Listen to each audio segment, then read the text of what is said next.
Whoever you are, wherever you are, hope you are blessed and doing safe. Ladies and gentlemen, greetings, family. Of course, I'm tuning in. You see me without the glasses off today. But if you're looking for some opportunities, particular advertisement opportunities, then look no further at the link at the bottom to my email address. You can hit me up for advertisement opportunities. We are supporting and promoting your businesses here on this channel. You can also, if you would like to donate and subscribe to our Patreon, a link is at the bottom as well. So you have multiple ways in which you can advertise with the platform by emailing me when we go on through our live stream. You also have access to premium content, those that want to see premium content that you will not find here on YouTube or Facebook or Twitter, as I am suspended probably by now. You guys can check out the Patreon at link at the bottom. But advertisement opportunities, definitely email me, gavin.grich1@gmail.com for rates. And for the Patreon, it is the same as the YouTube channel. It is channel gboot2786. All right, I'll holla. Peace.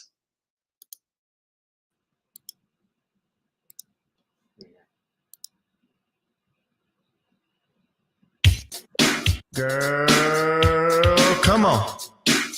Gotta dance to the beat, because on the dance floor is where we'll be. Show me what you got.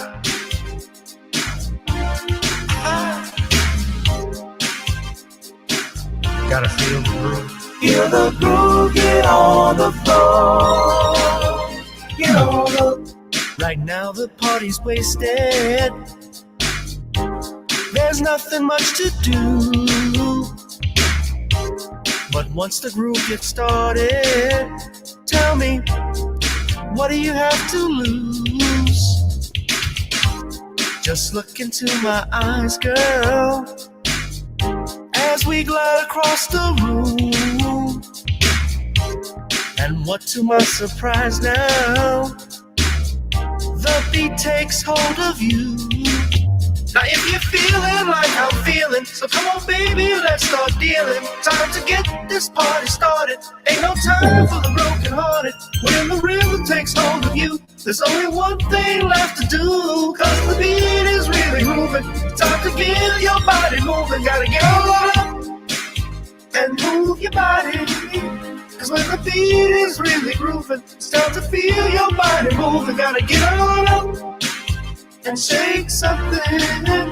Feel the groove, get on the floor. Get on the... Tell the DJ play the whispers. Rock steady in the mood. Put on earth, wind, and fire. Tonight we're gonna groove. Show me how you do the four corners. Electric slide or two. Hit the bus stop or do the bunny hop, baby. It's really up to you. Now if you're feeling like I'm feeling, so come on baby, let's start dealing. Time to get this party started. Ain't no time for the broken hearted. When the rhythm takes hold of you, there's only one thing left to do. Cause the beat is really grooving. Time to get your body moving. Gotta get on up and move your body. Cause when the beat is really grooving, it's time to feel your body moving. Gotta get on up and shake something. Feel the groove, get on the floor. Get on the Now, 2020 hasn't been the best year of all times. We've been dealing with death, the pandemic, racism, bad policing, and all the bad rhymes. But like Uncle Snoop once said, if you're breathing, you're achieving. So if you're ready, I need you all to get on up. Are you ready? 1 and 2 and 3 and 4. Get your butt on the dance floor. 5 and 6 and 7, 8. This jam we appreciate. We're gonna slide and step on the beat. On the dance floor is where we'll be. feel the groove, get on the floor. Get on up And move your body. Cause when the beat is really grooving, it's time to feel your body moving. Gotta get on up and shake something. Feel the groove, get on the floor. Get on the Oh, baby, yeah, gotta get on up. Come on, baby, gotta get on up. Baby. Feel the groove, get on the floor. Get on up.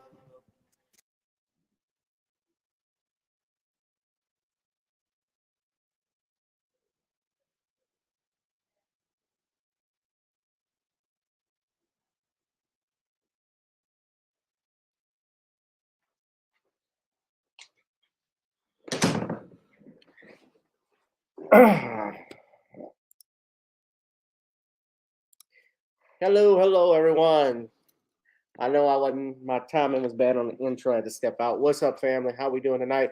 Welcome to another solid edition of Random Topic Thursdays here on channel GBoo 2786. If you're watching on Facebook, thank you. If you're watching on Gavin Richard, our backup YouTube channel, as well as Periscope at Gavin Rich 2786. Whoever you are, wherever you are, I hope you're blessed and doing safe. Before we get into our topics, of course, we like to pay some dues. Please donate and contribute to the Cash App, PayPal, or Zelle that you see in the links at the bottom at the ticker. If you love the channel, also you need to subscribe to our Patreon. We saw that earlier in the advertisement, so you can get footage that you haven't seen here on YouTube, things that I have set for private for my Patreon subscribers, especially from my comedy shows you can look at. Those are always good. Also, check out The Commonwealth of Pennsylvania versus William H. Cosby on Amazon Kindle. Ladies and gentlemen, subscribe to the Facebook page at Commonwealth Cos. Ladies and gentlemen, at Commonwealth Cos.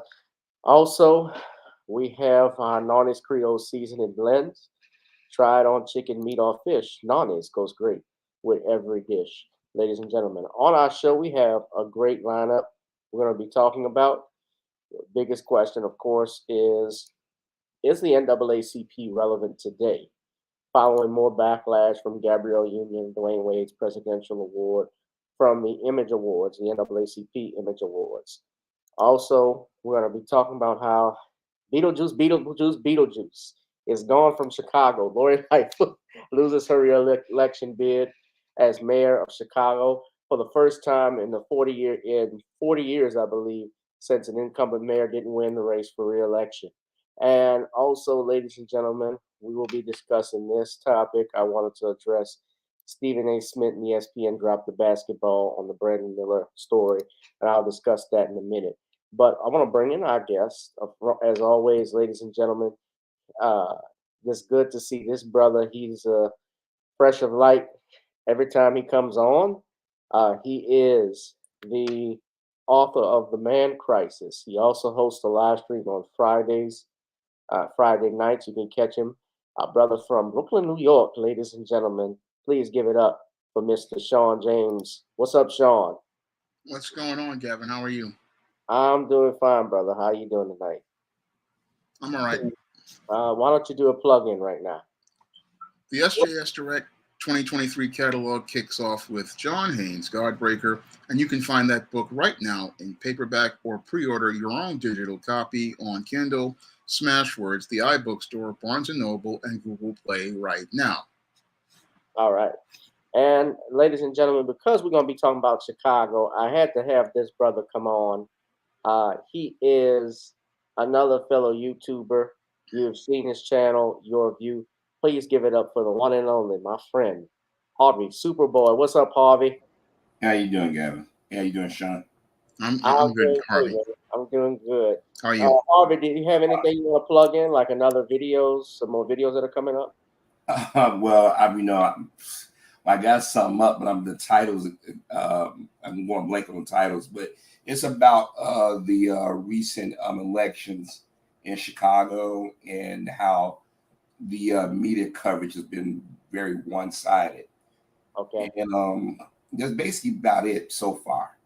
Well, we're going to talk about Lori Lightfoot in a minute, but the first topic I want to ask everybody is the NAACP relevant today?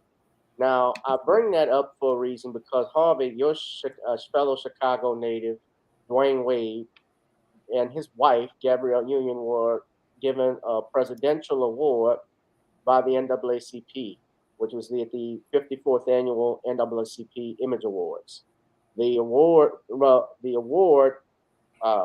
which they have given, is the presidential award, and it's my understanding they've been giving this out since about 1987, ever since they made the award shows. I believe put the award shows on television, and I've showed everybody a list of all the people that have won these awards in the last 35 years or more.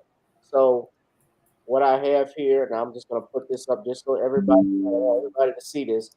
These are the people who have won Image Awards since 1987, Presidential Image Awards. Ella Fitzgerald, Reverend Jesse Jackson, Gerald Busby, Antoinette Stroman and Ryan White, Ken Amos, Carmen Amos, Bryant Gumbel. Now, they had some time when this was, of course, 1991 to 1995. This is not on.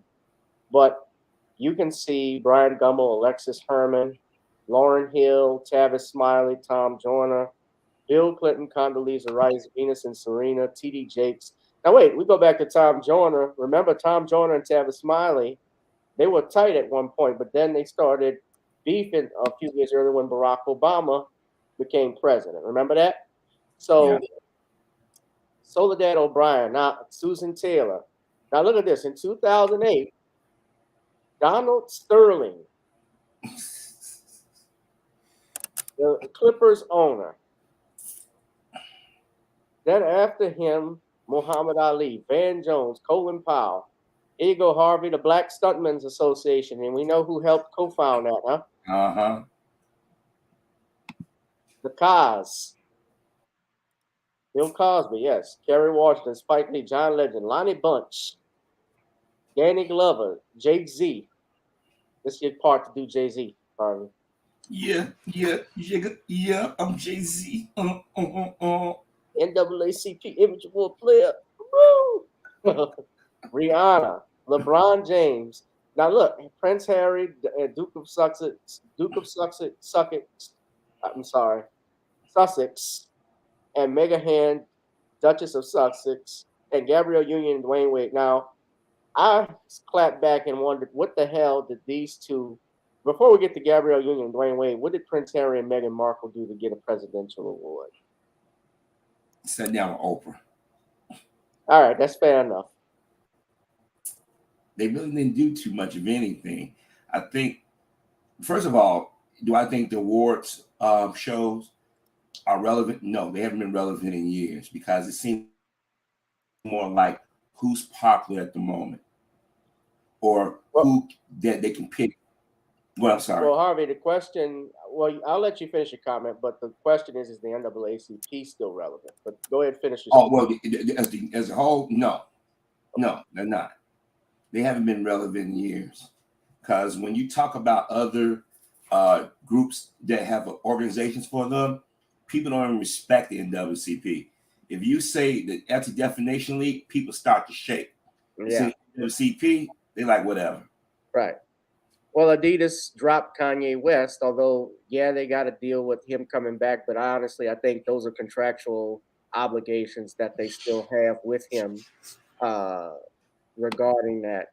But when Kanye got in trouble with the Adolf Hitler remarks recently, and they dropped him from Adidas and so forth, that was the ADL putting pressure on the shoe company. And then you have people like Mari Emanuel making the remarks. Yeah, they fear those people. Nobody fears the NAACP anymore. It's a joke. Now, never really have because. Oh, you're right. Because let me tell you why. If they did, they wouldn't do and say things in media that they do to blacks. You know what I mean? Because look at the Congressional Black Caucus. They're weak too. The Urban League, all these organizations supposed to represent us are just bluster. Black people don't even respect the organizations anymore. Mm-hmm.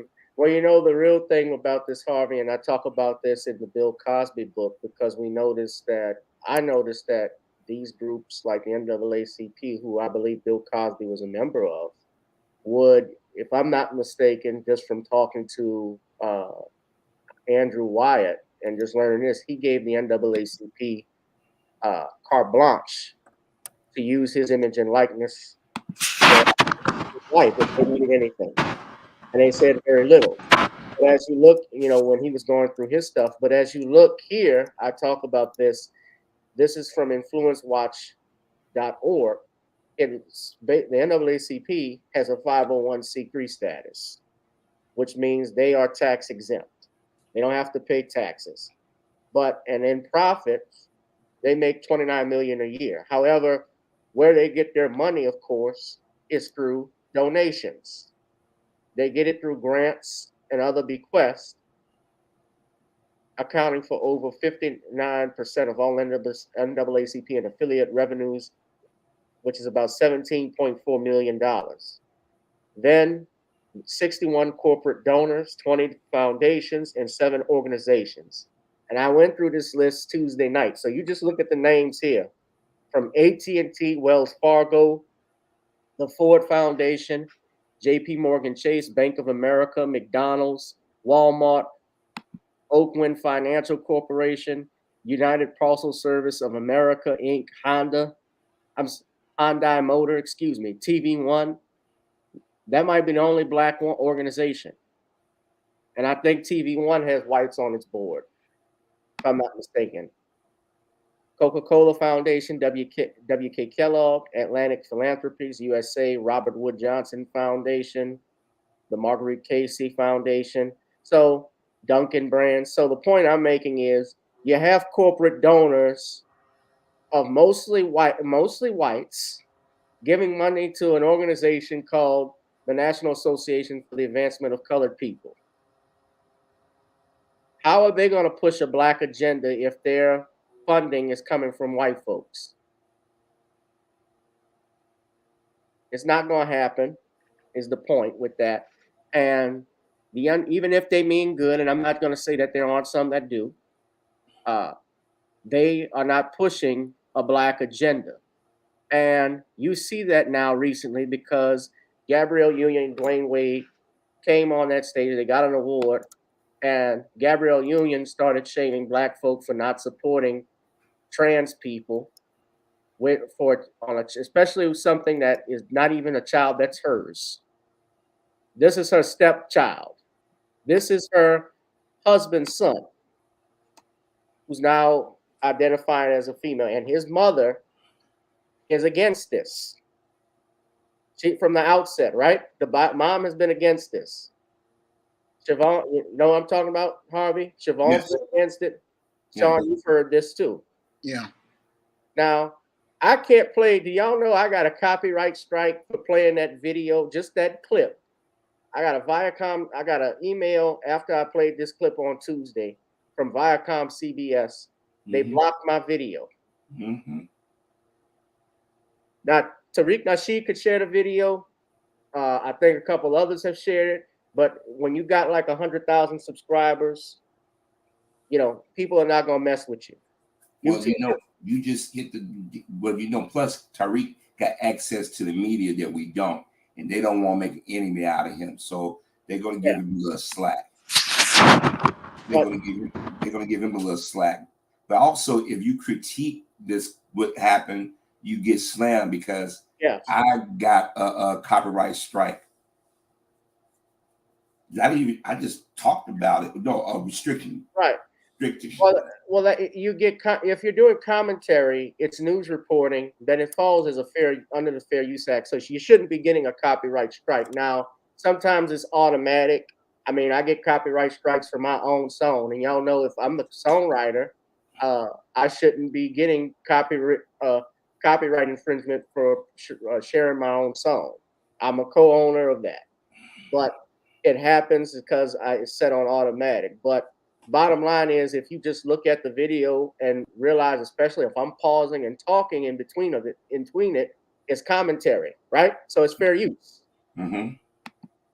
And they did that with me. Vlad, you remember Vlad put a copyright strike on me. I won that because he had that interview with Tom where he played that campaign ad that Kevin Steele did in Pennsylvania, in Montgomery County, when he said where he was running on that campaign of getting Bill Cosby. But we know Vlad didn't create that commercial. So how did he even get a copyright strike on it? But I'm going to share this with you. This was from our sister. Shout out to Kelly Pryor. She said this happened in an email that she got from the NAACP. They actually quoted Gabrielle Union and her speech for Black LGBTQIA plus rights during the NAACP Image Awards. And they're asking for signatures. Now, y'all seen the video. This is the video here. Y'all can just go watch it. I'm not going to play it because I'm going to get a copyright strike. And I'm not just going to deal with it, but I'm going to talk to the guys. We're going to talk to the guys off of YouTube about what we can do, especially challenging this moving forward. But what I will say is, especially when we're talking about what you were saying, Harvey, most of the award shows are not relevant. Even when you look at the Oscars, you look at the Grammys, that, they pick basically on who's their friend or their lover or who's pushing this agenda. And that's what you see with the NAACP. The NAACP, I've never heard recently, especially as a national organization, what do they think of reparations? They have not said anything about it. But is the NAACP relevant? Shawn, let me hear your thoughts. Well, the NAACP hasn't been relevant for, I say, over 30 years. And the NAACP really was never a Black organization. It was never about Black people. I mean, yes, it had Ida B. Wells and Walter White as two of the members of it, but it was an organization created by W.E.B. Du Bois. It was like there wasn't many Black people on it in the first place, and it was never about Black people first. And the NAACP is just a group that is there to present empty symbolic images and gestures towards representing Black people. And this award show is just a popularity contest among Black celebrities and the Black elite. And it's all about pushing the leftist agendas that they want to promote. And that's what the whole Dwayne Wade and Gabrielle Union winning that Image Award was all about, just pushing an agenda. So I really haven't cared about the NAACP in over 30 years. I thought it was a clown show back when they had the NAACP Image Awards, because they never really went out here and gave people awards on merit. It was just about popularity and about who's among Hollywood's A-list and who's about the political A-list. So the NAACP has been a clown show for an extended period of time, and nobody takes them seriously. But the people I take seriously are the people in new Black media and the Black grassroots, because people in new Black media and the Black grassroots, we have a ability to make change, and we have an ability to go out here and be taken seriously. because when you're a part of New Black Media and the Black grassroots, you're about trying to work towards goals, and you're about working on solutions that you know you're never going to get from the legacy media and dysfunctional institutions like the NAACP clown show. And let me say this: these are the NAACP founders. W.E. Du Bois, Ida B. Wells. Now she was a rioter. Du Bois came along later on. He started to be more Pan-African as he got older. Actually, he moved to Ghana and actually died on the date of the March on Washington. He died right then, and he was like in his late 90s. But you see here, the NAACP founders are predominantly white. Yep. Now, as to what Shawn and Harvey was saying about the awards, I wanted to ask you though, Shawn, do you feel the NAACP, and let me say this, on a local level, let me clarify something. On a local level, because I've worked with people who are members of the NAACP in the local chapters, they have done some things. I think they've done more than their national organization. I'm talking about the national organization. They have done rarely anything for Black people. There have been some on a local level who fight, and I think that has to do with the fact that there are some grassroots that push within the organization. I'm talking about the local chapters, but nationally, they've been a joke for a long time. But let me ask you, Shawn, do you feel like the NAACP is pushing this agenda and that they use Gabrielle? I mean, Gabrielle, what did you think of Gabrielle Union and Dwayne Wade? Well, Gabrielle Union is someone who is just deeply mentally damaged, and Dwayne Wade is basically a beta male simp just going along. He's been completely emasculated, and the whole thing is they're both about pushing this alphabet agenda, and that's what the NAACP was pushing, and that's what they're trying to do. They're trying to promote an agenda with this show because this is what the institutions like the NAACP in Hollywood want to do. They want to push the alphabet agenda and try to normalize it in the Black community. So that's why they gave Gabrielle Union and Dwayne Wade that award, because they want to push a certain narrative in the Black community. They want to push a certain agenda in the Black community, and they want to push this agenda of the alphabet narrative, and they want to push the emasculation and homosexualization of the Black man in their media. And this just shows to me that the NAACP is a compromised organization. And this is why we've got to deal with the Black grassroots and New Black Media, because we can't trust the legacy media and institutions like the NAACP at this point. Yeah, and the bottom line is that they're using their child.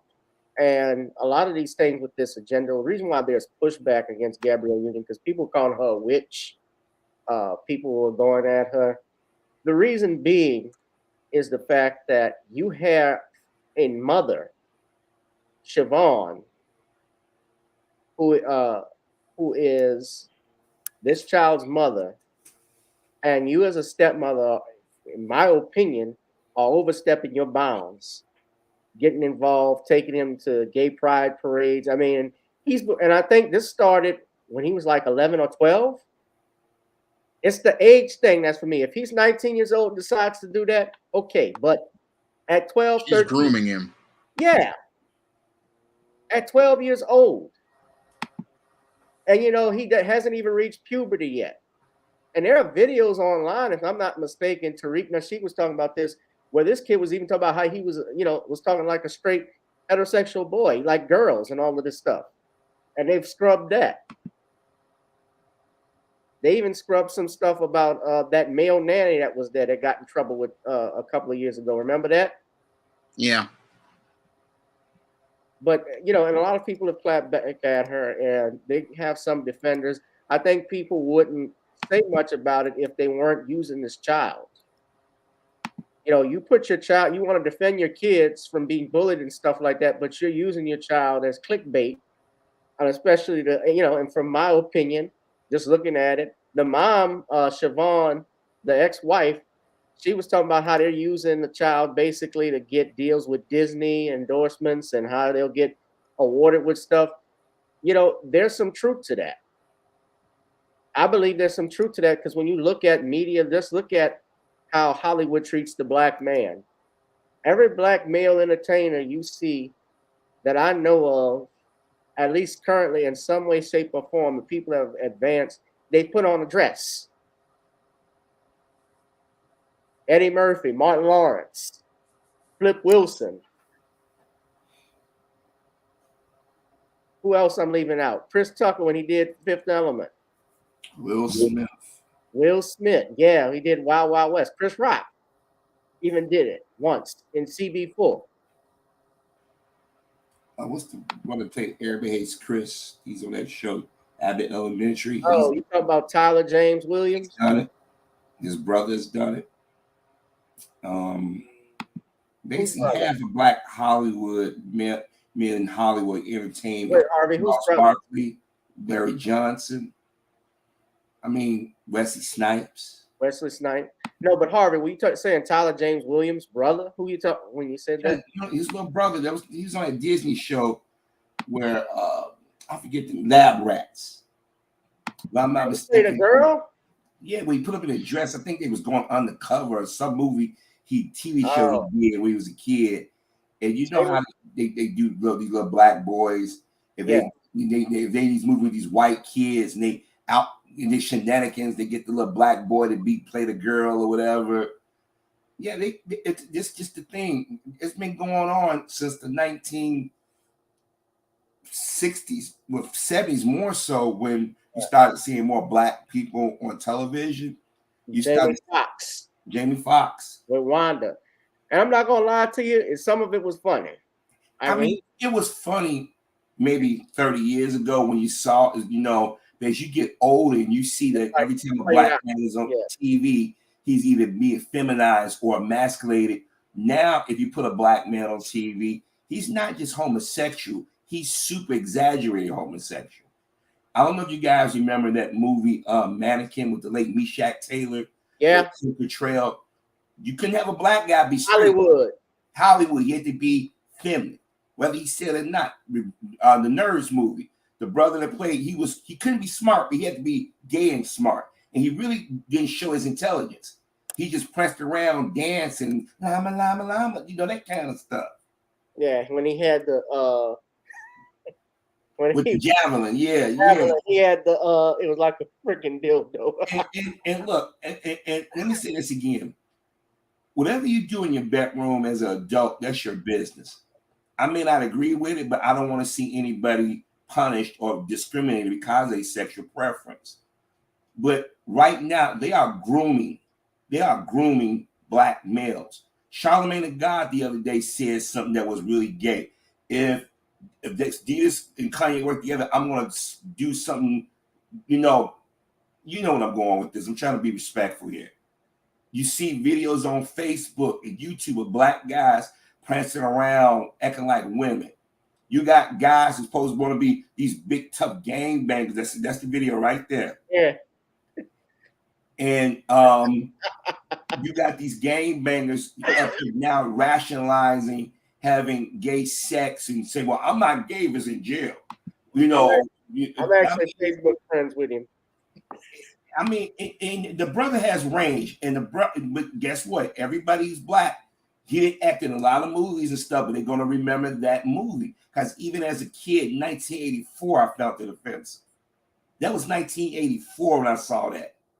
I mean, you got the guy, what's the one, he's Anthony Edwards and Carradine. One of the Carradine brothers. And the guy that played Booger. They all was masculine. You get the one black guy in there, he's gay, and then when you do get other black guys, they playing this big buck mean stereotype. Well, Bernie Casey was the head master. He was the head of the fraternity. Yeah, the late great Bernie Casey. But look at the guys that was in the fraternity, how they played them. You see what I'm saying? They present these stereotypes of black men that either were sexually aggressive or were sexually feminine. Right. And what Dwayne Wade's wife did, first of all, I think Dwayne Wade is in the closet. I think he's living vicariously through his son. Because if you watch Dwayne Wade when he posed for pictures, he posed like Kim Kardashian. Go look at the images. You know how when they model and they got that little smoke. I'm telling you, watch him. Gabrielle Union, the reason why she's doing this She's been trying to be relevant for the last 25 years. And she realized, oh, this is my chance to get in. Because right now, the gay community, at least the transgender community, this learned from the gay community and other people, we're going to put our use our dollars. And that's why the NAACP let her go on that rant. Like she was chastising the Black community. Black folks have always seen people in our community who are cross-dressing or living as trans people, and nobody did a thing to them. They keep talking about they're under attack. Let me tell you why, and I'm not condoning this, but if you go out there and pretend to be a female and you kissing along on the dude, and you get the guy along, and he say, oh, by the way, I'm really a guy. How you think that heterosexual male is going to take that? That was subterfuge what you did to him. Yeah. Well, Harvey, it's not just that. What they're missing out also is that most trans people, just like they say black on black crime, it's also trans on trans crime. They leave that fact out too. Exactly. It's mostly, I mean, crime is indicative upon where you live. Now, we don't like seeing violence portrayed on any person, on any group for any reason. You know, that type of stuff is not tolerable. You know, I remember when the guy who they made a martyr out of, who's gay, and that really started when pushing the legislation that they have. The one that was killed in the 90s, Shawn, you know the name, Matthew something. Matthew Shepard. Matthew Shepard, right. Matthew Shepard. My understanding from the information I've read, is that didn't have anything to do with homosexuality. That was a lover's quarrel or drug, or even about drugs, if I'm not mistaken, from what I've read. Now, they leave important information out, and that's what Gabrielle Union was doing at the award show when she talked about how are we going to fight for all, or are we going to fight for some, all of our people, and how black trans are being attacked all across this country. No, nobody's messing with them. I'm not saying that there aren't people who are like that do attack people because they're gay. Yeah, they have people like that, but most of the violence that I've seen, the stories I've read, is to what you're saying, Harvey, and your point. It comes from the fact that they are in relationships with heterosexual people. I'll be right back in a second. They actually deceive them, and then when they find out, yeah, they get violence. Like what Lil Duval was saying when he was being interviewed on TMZ, and they made it seem, and he was on, I think it was on the Breakfast Club, and then he was on TMZ because there was backlash over what he said, and they wanted him to apologize for it. And he said no. He stood his ground on it. So I understood what he was trying to say. He's basically saying, you lied to me. And he said it's almost like being raped, because if I had known you were a man and now you identify as a woman, I wouldn't have done that. Be honest, be upfront. Part of being in a relationship is fidelity. Fidelity, which is faithfulness, loyalty, and honesty. I'm sorry, go ahead. Oh, what's up, Bernard? How you doing? Go ahead, Harvey. Y'all, I'm gonna remind y'all of something. Y'all remember Chingy, right? Like, what's his name? Right There, the one that did the Right There song. Okay, he thought he was getting. Now I thought this is a woman, because the guy looked like a female. What was that? The one that? Okay, I'm back. Yeah, y'all, you know what I'm talking about. Went out there and lied on him, right? And said that he did things, they had sex and all these different things. Just lied on the guy, and eventually they found out that the person lied. I've noticed that some who are in that community like to try to exaggerate or lie on straight black men.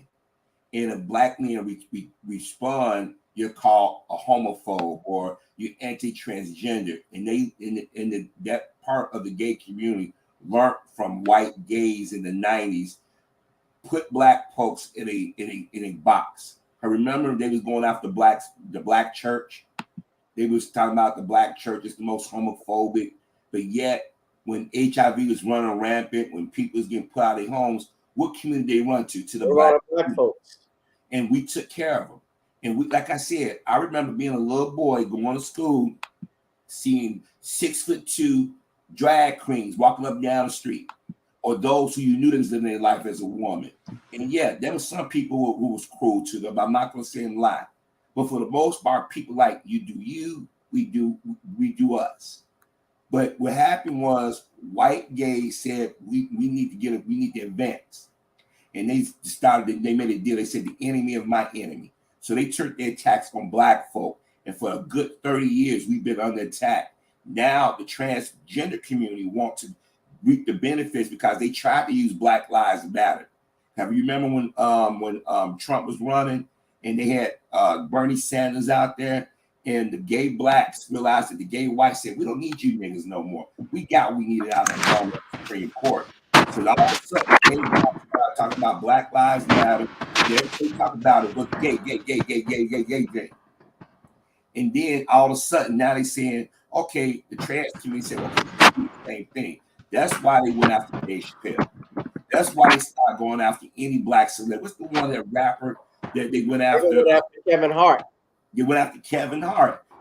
And the thing is that black folk are so afraid now to be seen as anti-something. The first thing they say, well, you guys were victims of judgment and discrimination. You're doing the same thing, and it's not the same thing. We just don't believe that it should be force-fed to our children at a young age. Let them go through their teen years. When they get 18, 19, and they decide they want to live their life like that, have at it. But a 12-year-old boy, you called him a girl. He's not a boy. He's a boy, okay? His mom gave birth to him. She should have say. She should have a direct say in how he's raised. Gabrielle Union is just a stepmom. Gabrielle Union is profiting off her stepson's confusion. And Dwayne Wade sits back like a fool and allows it. But I really do think Dwayne Wade is living vicariously to his son. Yeah. Yeah, you're not alone. Shawn, you have some final thoughts on these topics? Yeah, I think Dwayne Wade is in the closet, and he's also, like Harvey is saying, living vicariously through his son. But I also think Gabrielle Union has a lot of anger towards men, and she basically wants to emasculate a boy because she was sexually violated many years ago. Right. And she's getting off on having power over this boy, and she's grooming this boy and abusing this boy. And I believe it's time for mom to step in and take custody of her son, because what these two are doing is basically you have one guy trying to get his ability to come out of the closet on his son, projecting. Then you have the other woman looking to try to destroy a man to get even with the man who violated her. So this environment isn't very healthy one for this boy. So I really believe that the mother needs to step in and get custody of her son. Let's never forget, too, speaking about Dwayne Wade, I'll never forget when Gabrielle Union went on some radio shows talking about eating behind. Mm-hmm. She's talking about eating booty. That did it for me. That what did with She's a me, sick brother. woman. She needs help. She's a 50-year-old woman going out here. Now all of a sudden you talking about what positions you like and how you like to be choked. I mean, like I said, these are adult conversations, but now they promoting her. I mean, she's been acting for years. I remember when she was on Star Trek Deep Space Nine playing a freaking Klingon. You know what I mean? And then thought she's gonna get big in the Alien movie with Kristen Dunst. And she's been chasing that bag. And soon she got with Dwayne Wade. Remember, they was dissing her and Dwayne Wade. They shouldn't be together. Dwayne Wade is a dog. You know, she's too old. Then all of a sudden, Dwayne Wade say, hey, folks, my son is a girl. And then Gary Union started talking about black guys. She threw Nate Parker under the bus. So Gary Union, she did the movie with him. She did the movie with him. And lied and said, and I saw him say, what did he do in the movie? Birth of a Nation, yeah. Exactly. So when they gave that award, and then she was lecturing the black folks, and the camera was cutting to the different black people that you knew were gay. And they were trying to say, we're going to see if we catch one of these Negroes frowning or shaking their head.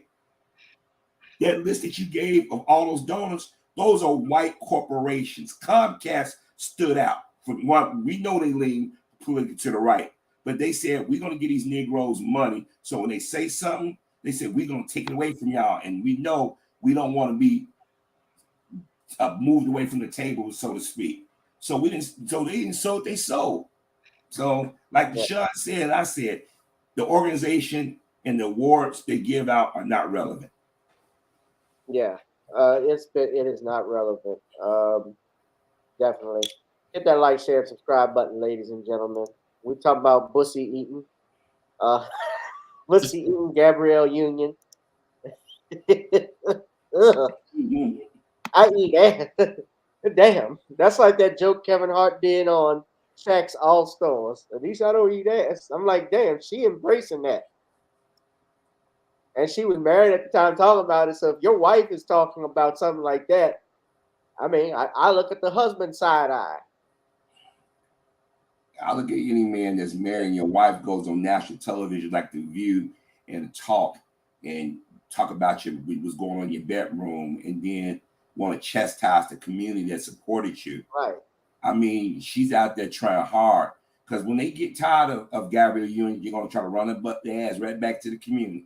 Look at Halle Berry. She didn't have nothing to do with blacks for about a good decade until white folks said, okay, you take your crazy ass on. Now you out there putting thirsty pictures up of herself in the bra and panties, trying to become relevant again at 50-some years old. Yeah. That crap ain't working anymore. That's just like, yeah, Tia Mowry. You just divorced your husband. You're not even the ink on it. You don't even die, and you're on Sun in the damn video. Yeah, but she did one 44 years old where she's posting 30 pictures saying, I'll find love again. Good luck. Yeah, she's not. She's not out there got a fantasy. I screw one of the twins. Yeah, this ain't the 90s. We ain't chasing after them. And the women who I thought were it as kids, when we were kids, when you grow up, you realize that was nothing. Like I look at now, you look at, for instance, as you've gotten older. When we were kids, we thought Lauren was fine. But now looking at Myra was the one Steve Urkel went with. Because she loved him. And she didn't want him to change for nothing. She appreciated him for who he was. Laura didn't. She only liked him when he became Stefan Urkel. Well, that goes sort of that Michael B. Jordan situation. Oh. That everybody's criticized, calling him lame. I thought, in my opinion, thought he handled it well, but that's just me. Yeah, and she's denied, that woman has denied bullying him. I could tell, as a kid, what Michael B. Jordan said was, I was the corny kid, because they used to call him that.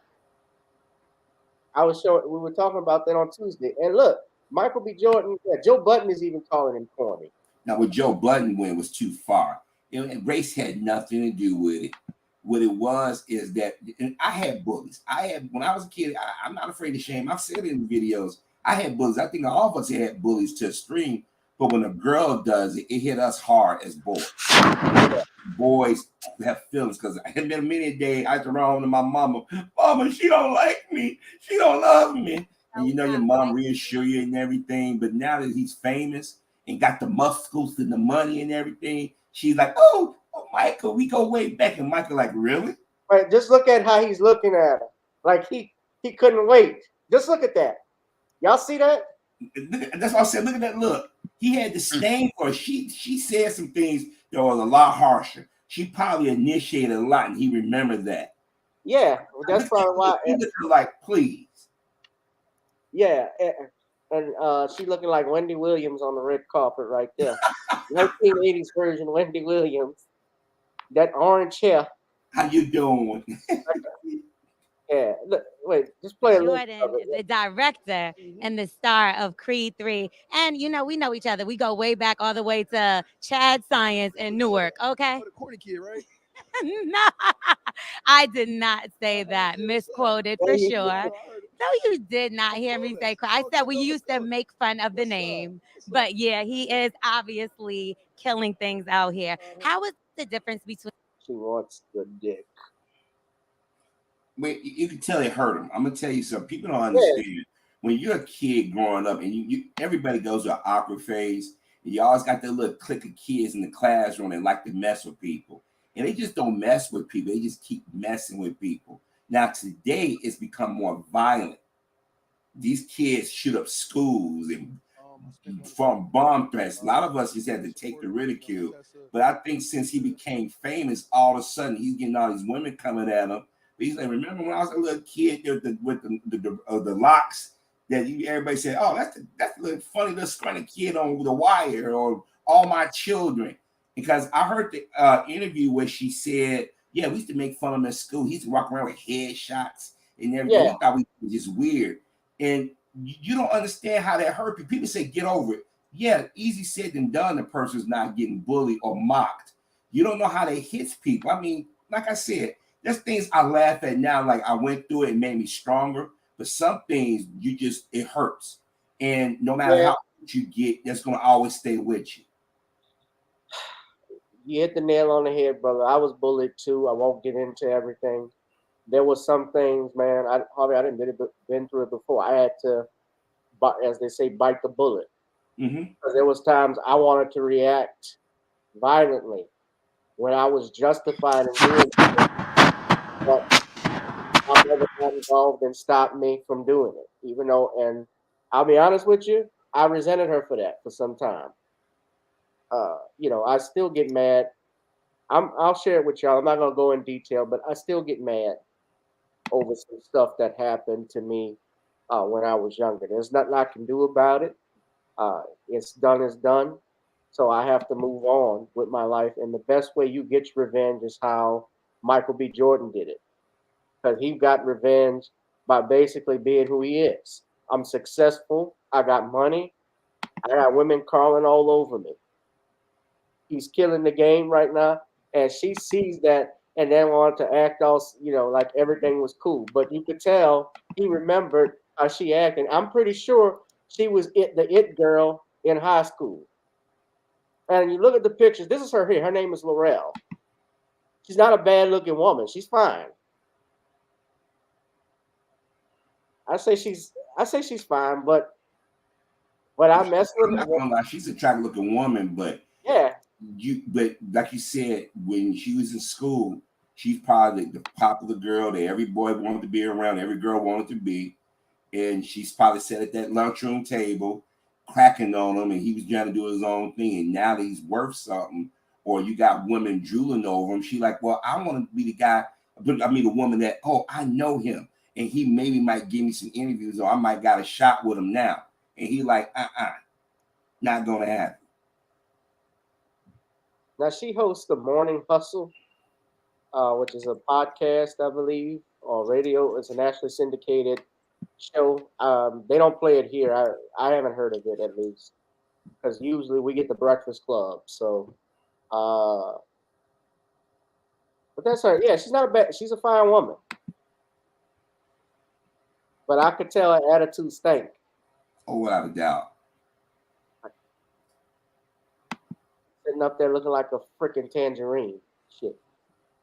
I've had, like I said, like you said, I won't go into it, but there was times where, and I'm the dude that was always respectful to the females, but the dudes that were disrespectful, they got the respect, and the females, you're lame, you're a nerd, you're corny, yeah. And I'm sitting there like, so me respecting you and giving you space, but now when I see some of these women at this point in my life, hey Harvey, you remember me? No, I don't. Hey Harvey, I saw you on I searched you on Facebook. Oh, blah blah blah. I'm like, wow, we didn't talk in high school. Why are we talking now? Yeah, Shawn, I want to ask you because this is right up your alley. And Shawn got the glasses on. Shawn, you remind me like of one of those black Republicans that would get on Fox News with those glasses and talk shit. But just looking like that. But what do you think of Laurel? What rate would you give her? I see Darius gives her a 6. He says she's weak. 6 in my opinion. Donald Washington says she's a 5, Gavin. What are you saying she's fine? I guess people are wondering why I'm saying she's fine. She's an attractive woman. I'm not going to lie about that. That's just me. But her attitude probably brings it down. She's Caroline from the Outcast video. I know you'd like to thank your don't stink, but lean a little bit closer. See the roses really smell like poo-poo. But Shawn, this is up your alley. Let's talk just right quick. What do you think of her? Of what she? Well, I have to say that Michael B. Jordan handled the whole situation very professionally as related to dealing with this former bully. And I've run into this myself as a guy back in high school. I ran into the same type of chicks who were rude and disrespectful. And I used to just brush it off and just keep it moving. I mean, yeah, those things kind of hurt when these women say all the nasty stuff that they do. And back when I was in high school, you had a lot of them bragging about the dope dealers they were with. So I just left them right where I found them and just kept moving. And I've run into these kind of women back when I was in high school, and I run into them when I got older, and just leave. I just be professional and just let them go their way, and leave them alone, because I already know that even though they're pretty on the outside, they've already shown me how ugly they are on the inside. And since they're ugly on the inside, I really don't want anything to do with them. And I would rather just leave this, because to me, I don't care how beautiful they look. It's the character and the respect and the way they treat me is the thing that I judge them by. And if I was getting disrespect back then, and I can't get respect right now, because this woman was still disrespectful towards him. And the whole thing is, if she can't show you respect, then you just leave her right where you find her. Yeah. Favorite restaurant here. His arms are full the whole time. His body hotel I'm in, their restaurant. I really want. Well, you're not corny anymore. See, that part. She even had to add, that was right there. She could have easily, she should have said, Michael, I apologize. I was immature. And he probably would have said, okay, cool. But at the end, when she said, you're not corny anymore, you just validated, you called him corny.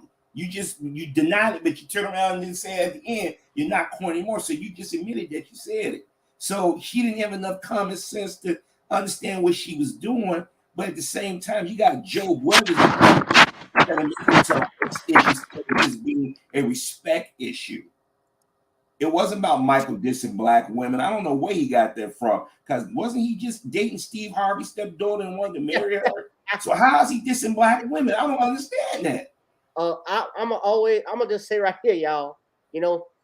My daughter, she had a good thing. I didn't have to pay nothing on the dowry because he had that Wakanda money. But her ass screwed it up. But I'm gonna stay by my daughter. See, your ass don't understand, Harvey. She wasn't just there. Y'all don't know. I'm from Cleveland, y'all. My daughter, I taught her well. I taught her how to work the game. She getting that money all kinds of ways with no talent, just like me. That's one impression I've not been able to crack, man. Steve Harvey. Yeah. Your ass ain't that good. You can do say it. Give me some coffee. Steve. You and Levita, y'all get your bags and get out my God. No, but her and she was the type of girl that would be waiting outside for drug dealers and grown men. That's what Robin Nelson said. Yeah, I kind of get that vibe too. Her hair looking like macaroni and Kraft macaroni and cheese when it's trying to cream. When you stirring the cheese and the milk and butter and it's trying to get a little cheesy. That's what she looked like. But yeah, and then she went on TMZ trying to say I never bullied him or corny. Please.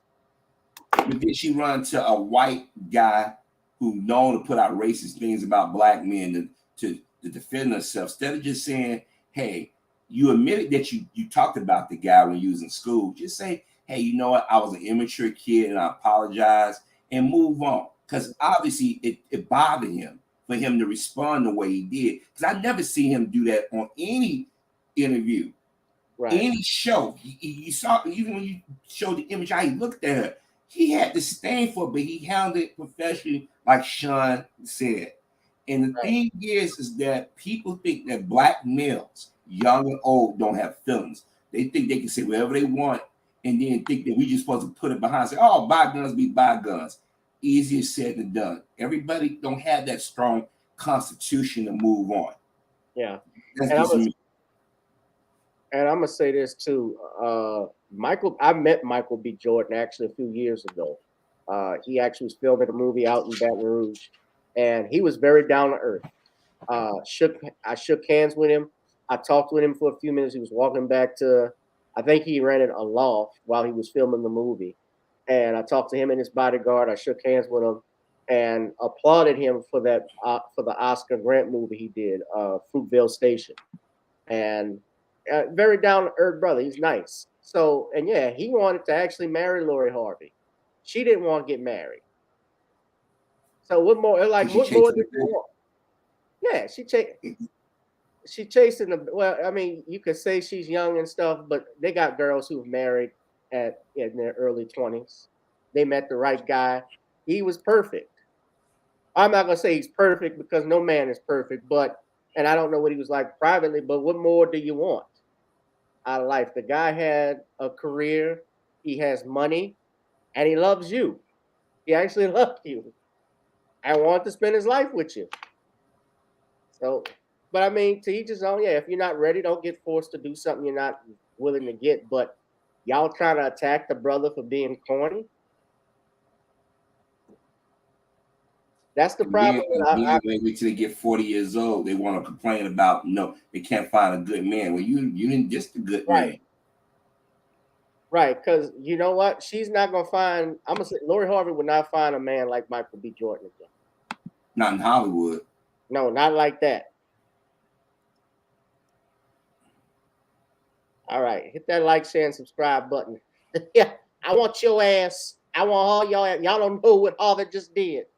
Harvey done got me doing the Steve Harvey impression. So I want your ass to hit that like, share, and subscribe button right now. I also want y'all to donate to the Cash App, the PayPal, Zelle, Venmo, or every damn. I don't give a damn where it come from. Just send the money. Yeah, Steve Harvey all about his money, so I could buy another Rolls Royce. Yeah.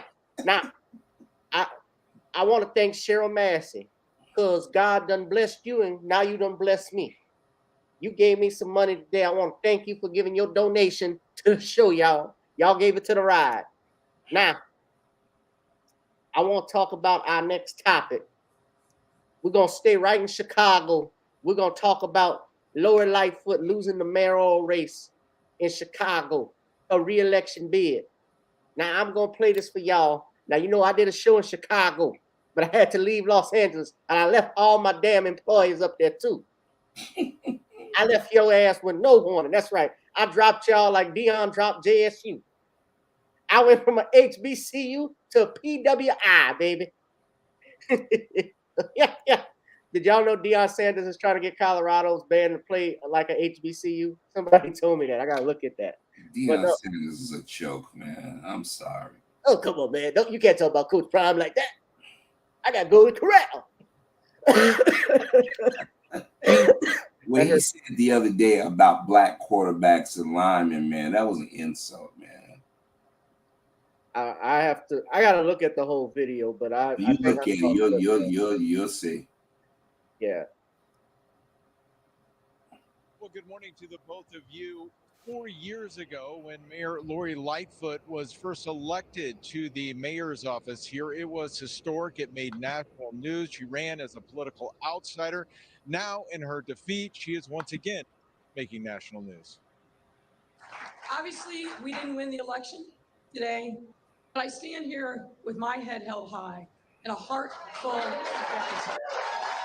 Mayor Lori Lightfoot last night, gracious in defeat. We were fierce competitors in these last few months, but I will be rooting and praying for our next mayor to deliver for the people of the city for years to come. 4 years ago, the former prosecutor and Chicago Police Board chair made history, becoming the first openly gay African-American woman to lead Chicago. She also carried all 50 wards in 2019. 4 years ago, I looked into the camera and spoke directly to young people of color who looked like me and to every kid who felt like I did when I grew up. And I'm going to do that again tonight. I told you back then that anything is possible with hard work. And I want you to know that no matter what happens along the way, you should always believe that because it's true. Believe that you can bring about change. Lightfoot faced a number of challenges in her first term, some that could not be predicted, such as leading the city through the worst of COVID. She told supporters last night under her leadership, the city made progress when it comes to housing, education, mental health services, and even public safety, one issue that dogged her throughout the campaign. I don't think it was just crime, but crime was critical. I think it was a lot of different things that could have easily gone another way. And unfortunately, she wasn't quite up to the leadership challenge at that moment. Our Election Day panel last night also noted her particular way of practicing politics. I think the tone was set day one at our inauguration when she turned around and pointed at Ed Burke and essentially waged war on city council. It was hard to be her friend when she thought you were the enemy. She also had a strained relationship, to say the least, with the Chicago Teachers Union.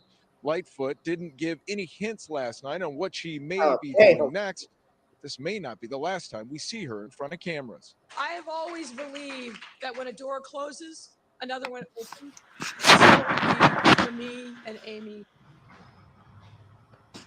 Mayor Lightfoot did not endorse either of the candidates that did make it to the runoff last night, and she has no public events scheduled for today.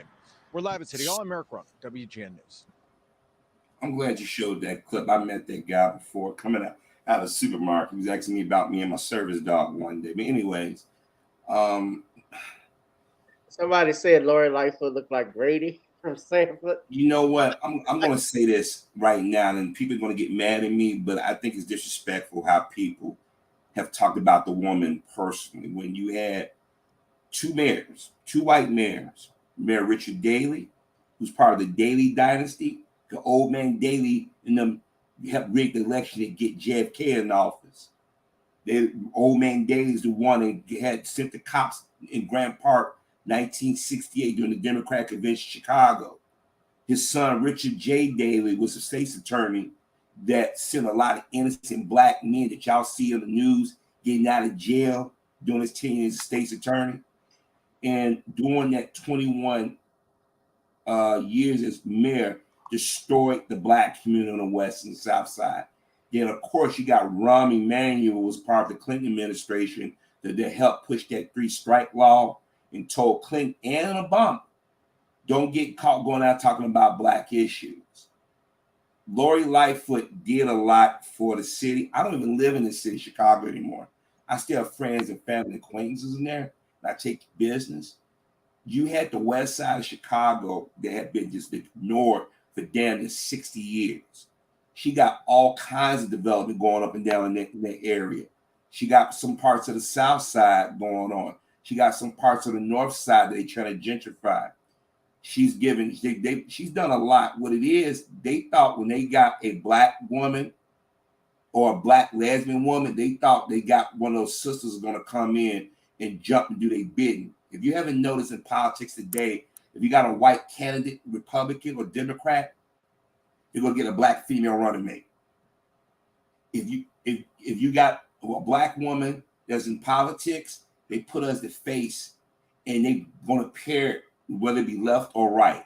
Now, of course, I'm from the Chicago area. I know about Chicago politics. When the guy said she pointed to Ed Burke is the alderman who's been in office since 1969. He was a former Chicago police officer. His dad died in office. He took his dad's spot. That area that Ed Burke was the alderman of is now Hispanic. That's the same neighborhood that Dr. King marched through. That famous video of him getting hit in the head and all them white folks with the Nazis throwing the cars. Ed Burke father was over that area. Ed Burke lived in that area. He's the police officer. When Harold Washington won, him and Vodoliak and all them white aldermen gave Harold Washington the blues. So after 36 years, Black Chicago have not learned they lesson. When you had a black mayor fronting her on TV, blaming her for shit that she couldn't control, she didn't cause the pandemic. She didn't throw black folks under the bus. Remember, you had a previous mayor and a state's attorney tried to cover up a murder of a 17-year-old child. And I didn't see people making memes about Rahm Emanuel. I didn't see people making death threats. They say 2 people went to this woman's house and tried to kill her and her family. They didn't make national news, which Red Dead told me what was going on. In my video, I told anybody, if you want to know about how they feel about Lightfoot, go to the Chicago Media Facebook page. Nothing but racism. And then the black folks that ran, they thought we got a sister. She gonna let us do whatever fuck we want. And it didn't go that way. So a lot of the misinformation I see put out here, it bugs the hell out of me. That's why I tell people, if you think I'm blowing smoke up your ass, go do your research. But a lot of people blame her for stuff she had no control over, like the immigrants things putting in the school that y'all saw on the news. That wasn't her decision. They came from Governor Pritzker. They came from the state representatives. Because what happened was a week later, they was going to send them on the south part of the south side where the Hispanics lived there, and the Hispanic state representative told them, you're not doing that. They didn't make national news. So you already knew the fix was in. Kim Fox, I'm not a fan of her, but you got to ask yourself, why is Lori Lightfoot, Kim Fox, and now soon to be resigning Superintendent Brown come under attack when all these other people did way much and did it right in our face and we said nothing? I didn't mean to go on the passion about so I gotta say this though, with regards to, all right, well, I'm not from Chicago, so I don't know too much about Chicago politics, but I do have some idea of stuff, and I can say this especially because I look at Lori Lightfoot, I look at in comparison, like here in New Orleans, obviously it's a different animal, but when I look at the major cities, I look at New Orleans, I look at New York, I look at Los Angeles. Uh, well, let's stick with Chicago. Chicago, New Orleans. I think DC, you have a female mayor. In Los Angeles, they have a female black mayor, so who just was elected. All right, I look at that, and by the way, Latoya Cantrell, there's a push to have her recalled as mayor because she's been reelected. She actually has about 2 years left in her tenure.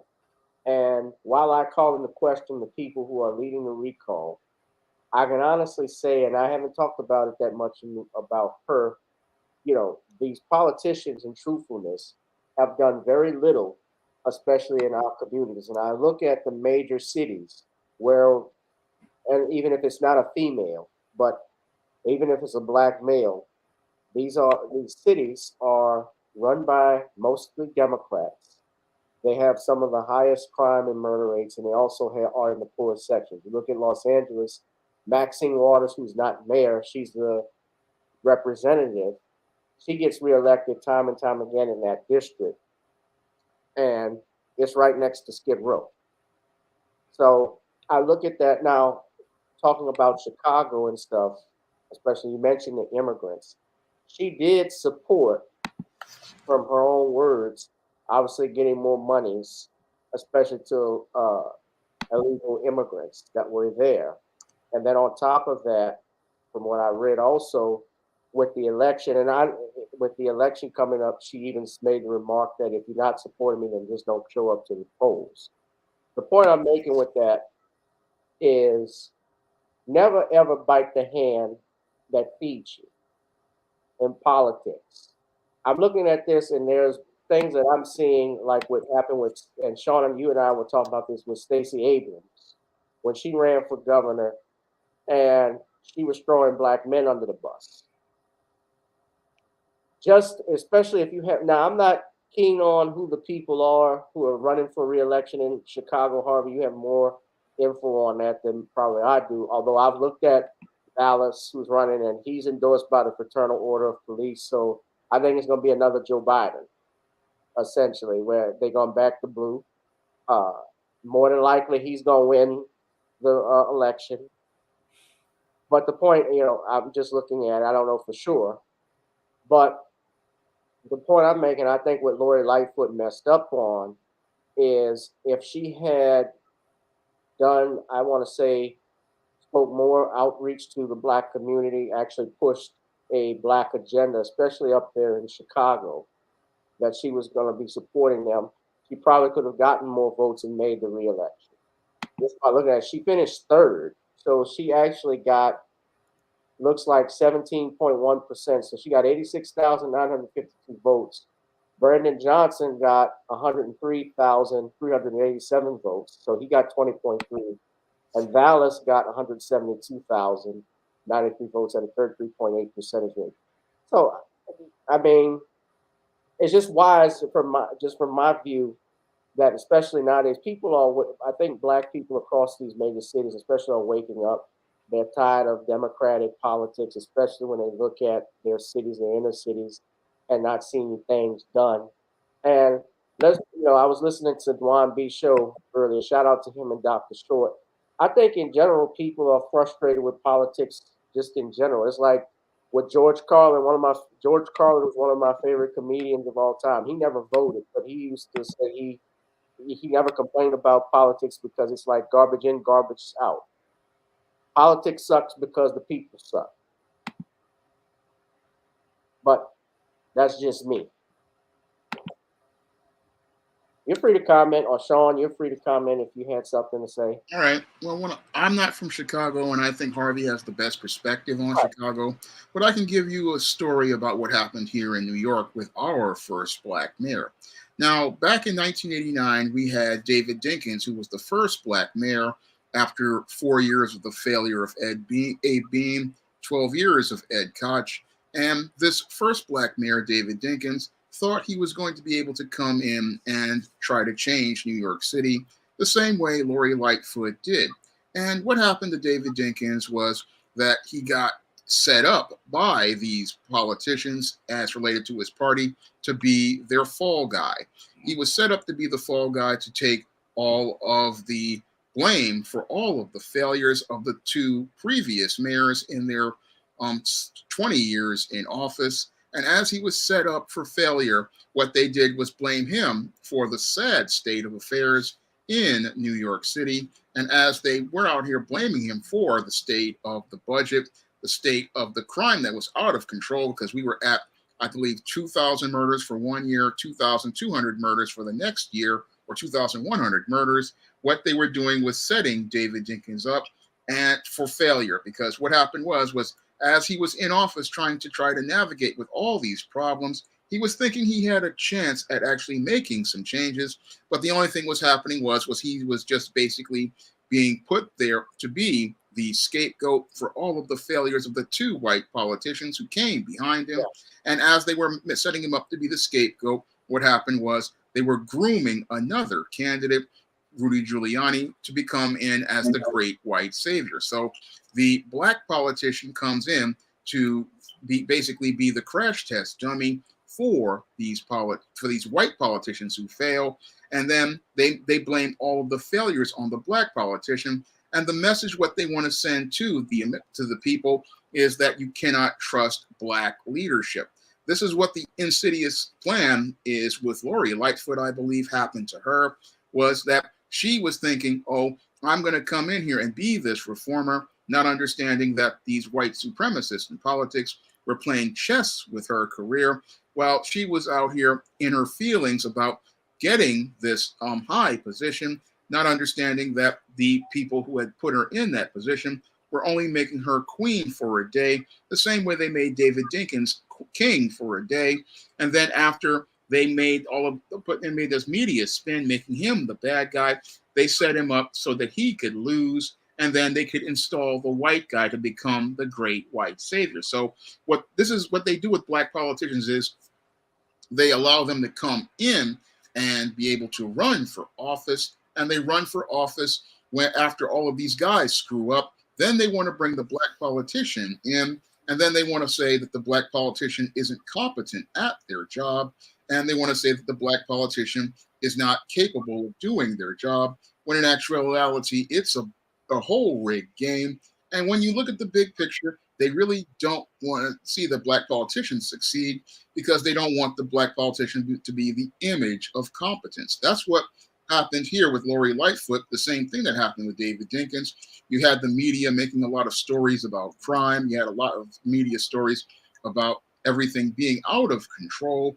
And they did the same thing to David Dinkins. If you go back 30 years and read New York Daily News articles and watch old Channel Fox 5 news stories, you will see the same spin and narrative that was done to David Dinkins being done to Lori Lightfoot. And it's basically they're mirror images of each other.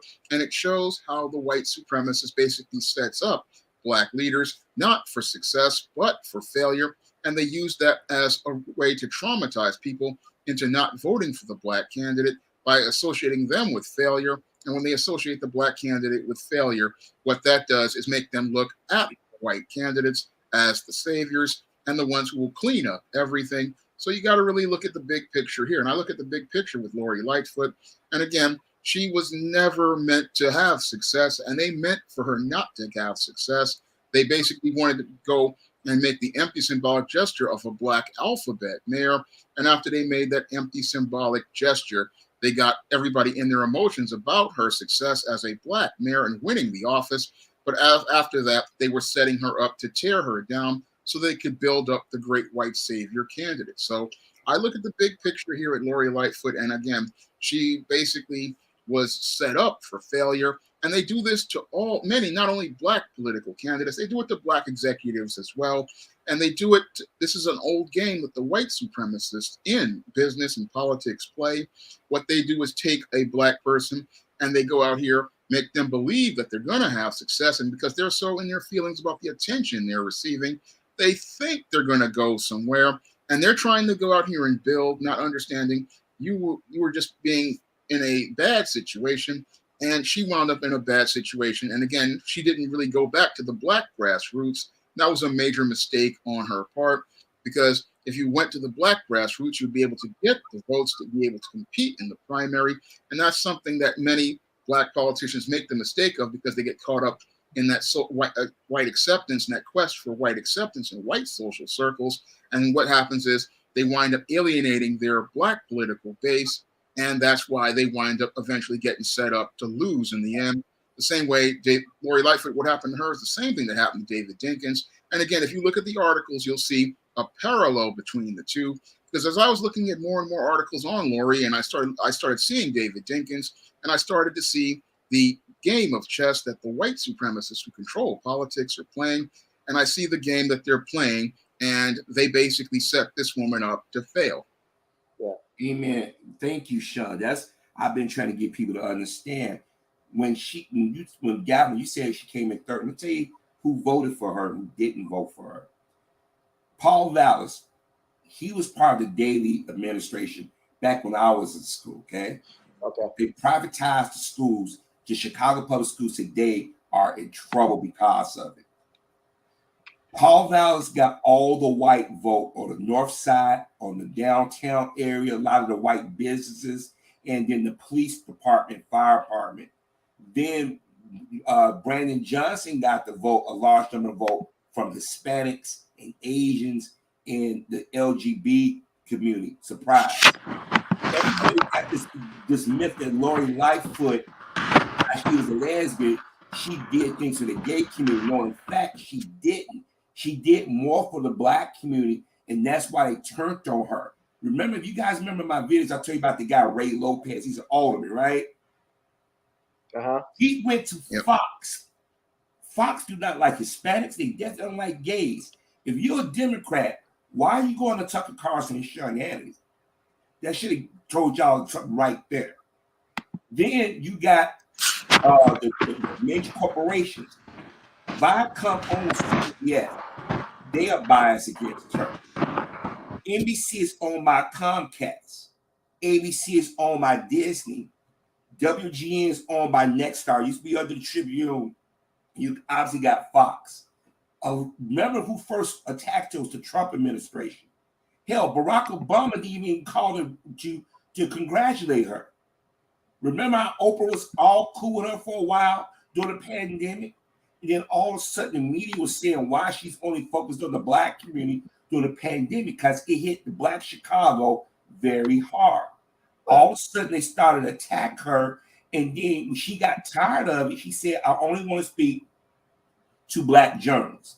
She reached out to black journalists, but by these handkerchief heads working for these corporations, they was not going to piss their bosses off because they wanted to keep their jobs. So they went along with it. Then you got black people in city council that was cool with Rahm Emanuel and Daley doing whatever the hell they wanted to do. They disrespect her. I don't know if you remember seeing the video where the black woman got Mayor Lightfoot face. She would have never done that to Rahm Emanuel or Daley. A lot of these people. I know what you're talking about. That was that school board member. Yeah, And then the school board. Let me tell you something. Do I think teachers should get paid for what they do? A lot of them they do the best they can. But have you heard some of the kids from Chicago get in front of the cameras and talk? They sound worse than runaway slaves. They talk about raises, but you're not educating the kids. You're just pushing them through school. And she wouldn't budge on that. She said, wait a minute. When our kids are dropping out of school, they don't know how to read or write, and you want me to turn around and help y'all get more money. Then you have the governor that she went out there and campaigned for, threw her under the bus. First of all, those illegals that came to Chicago, Chicago's a sanctuary city. They made Chicago a sanctuary city during the Daley administration. Yeah. Black Chicago should have got angry 30-something years ago. You went all these years, and then you got people saying, well, she's doing something for the immigrants. You got a city council. If the black city council ain't gonna back you up as the mayor, you mean you're gonna put yourself out there to bash immigrants? Because there are a lot of black people in Chicago. You listen to WVON, we say, wait a minute, why are we letting all these illegals come into the neighborhood? And the media was disingenuous and lied and said that Mayor Lightfoot wanted them to go on the south side in the black neighborhood. That don't make any sense. If anything, they Spanish-speaking people, wouldn't it behoove them to go to Spanish neighborhoods? Those Spanish people did not want them in their own neighborhood until some people started saying, wait a minute, Pilsen, Logan Square, in Little Village, you mean to tell me you don't want other Hispanics in your neighborhood? So when they decided they was going to put them over in this shuttered Kmart on the south side, the people in the neighborhood said, no, we don't want them in our neighborhood. The state representative got on TV. She said, I went to the lieutenant governor and the governor and other state representatives to put a stop on this. The media then said, wait a minute, you guys just said the Mayor Lightfoot the one that invited them. Since the governor got that power to stop it, why didn't they do that for over there on the south side of Chicago? Because you know what they're doing? They're building the presidential library over there. They're getting ready to gentrify. And the city, they know the makeup is changing in Chicago. They want all the blacks to go to Minnesota or the suburbs. They want the city of Chicago to be East Indian, white, or Hispanic. This is why I tell people, if you think I'm blowing smoke up your ass, research. Like I remember when Mayor Dickens was in office in the 80s. I remember watching TV. They blast that brother every chance they can get. They're doing the same thing with Mayor Lightfoot. If black folks talking about making fun of her, where was that anger when Robbie Manuel tried to cover a fucking murder of a 17-year-old child we saw on video? The state's attorney, they tried to cover up, but they going after Kim Fox, the current state's attorney. They're going after Brown, who just resigned yesterday, stepping down on the 16th. And you go after Mayor Lightfoot. A lot of the images that you guys are getting about Mayor Lightfoot have been greatly distorted. As I said before, Chicago's always been violent. Yes, unfortunately, we had too many carjackings. Yes, they went downtown and smashed and grabbed. But you're going to blame her for the pandemic and for criminals doing something when the police officers are basically like, we're not going to do anything. Because this video of them in Bobby Rush's office doing that, when they was smashing grab, they was chilling. And she said, she got mad and went after him. The guy over the police is a Trump supporter. They got him on video being racist. If you type in fraternal police leader, racism, he's standing in front of his squad car or his SUV, basically calling black people niggers. And he still got voted in. And then he's a supporter of January 6th. So when I tell people Chicago is still a segregated city, I'm not exaggerating. Dr. King even said when he came to Chicago, I've been in Mississippi. I've never seen anything like it. Chicago got it's weird up here. Then you got to talk about the apathy of the black vote. A lot of our people don't vote anymore because they figured we didn't support Barack Obama, he didn't do nothing, or these other politicians didn't do anything, why vote? So now they say, well, we ain't going to support her because the media is basically telling you, well, she's not supporting black causes. She's not a lot. It just ain't being reported. Trust me. I was went to go visit my dad, and I was with his siblings. We're going down the west side, down Chicago Avenue. She got construction going on in a neighborhood that had been decimated by factory closings, the subprime loan, the drug trade, also about the drug trade. I'm not endorsing people sell marijuana on the corner, but Illinois legalized marijuana. Guess what? Those young brothers and sisters, that was how they made their money. What you think they're gonna go do now? If you got white guys setting a business right up in the neighborhood, right there, again, with 5 years ago, they going to jail for 5 years. They got records. But you got a Hindu, an Asian open up a marijuana shop in the hood.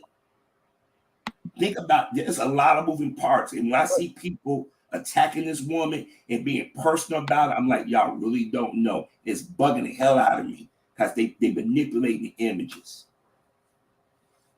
I'm sorry, I'm just passionate about it. I normally don't get this passionate about politics. Well, Rahm Emanuel, when you said that, when that stuff happened with the brother that was shot, that you're talking about, and they hid that, I believe that was around the time he was supposed to get reelected in 2015, and it came out when they finally went into trial in that case. It came out that he, the chief of police, and the attorney general tried to cover that up. Well, no, not tried. They did cover that up, and that was in 2015. I think it was Laquan McDonald, right? Mm-hmm. Yeah. Well, I was saying then, because at that time, I think Rahm Emanuel, despite having low approval ratings, he got reelected, and he was running against Chuy Garcia. I saw the other brother that was running, Willie Wilson, was running, but he lost because he was running as an independent. But Rahm Emanuel, of course, was an administrator under the Obama administration. He was one of his advisors. So I'll say this: we'll monitor what's going to happen in Chicago, but I do think a lot of people, and I'll say this especially in New Orleans, as it correlates with that with LaToya Cantrell. There are people that want LaToya Cantrell out of office, and I believe they're trying to get the white girl, the white councilwoman Helena Moreno, to probably run for mayor and win. And they always do that in politics, where they will try and get the black person out to get the white one in. But the thing is, a lot of the black, and I'll be real with you because I'm here in New Orleans, a lot of those people, sometimes they are set up for failure, and other times they fall for the okie doke and go along with the white man's ice is colder, and not go to the grassroots and helping people out. New Orleans is a party city, so everybody is really interested in, yeah, I hear what you're talking about, Medicaid. I hear what you're talking about, fixing our schools, but do you like crawfish? That's common. And people care about partying. People care. We can't secure the bag. New Orleans is in trouble, and I'm not a fan of LaToya Cantrell. But what are they going to replace her with if they recall her?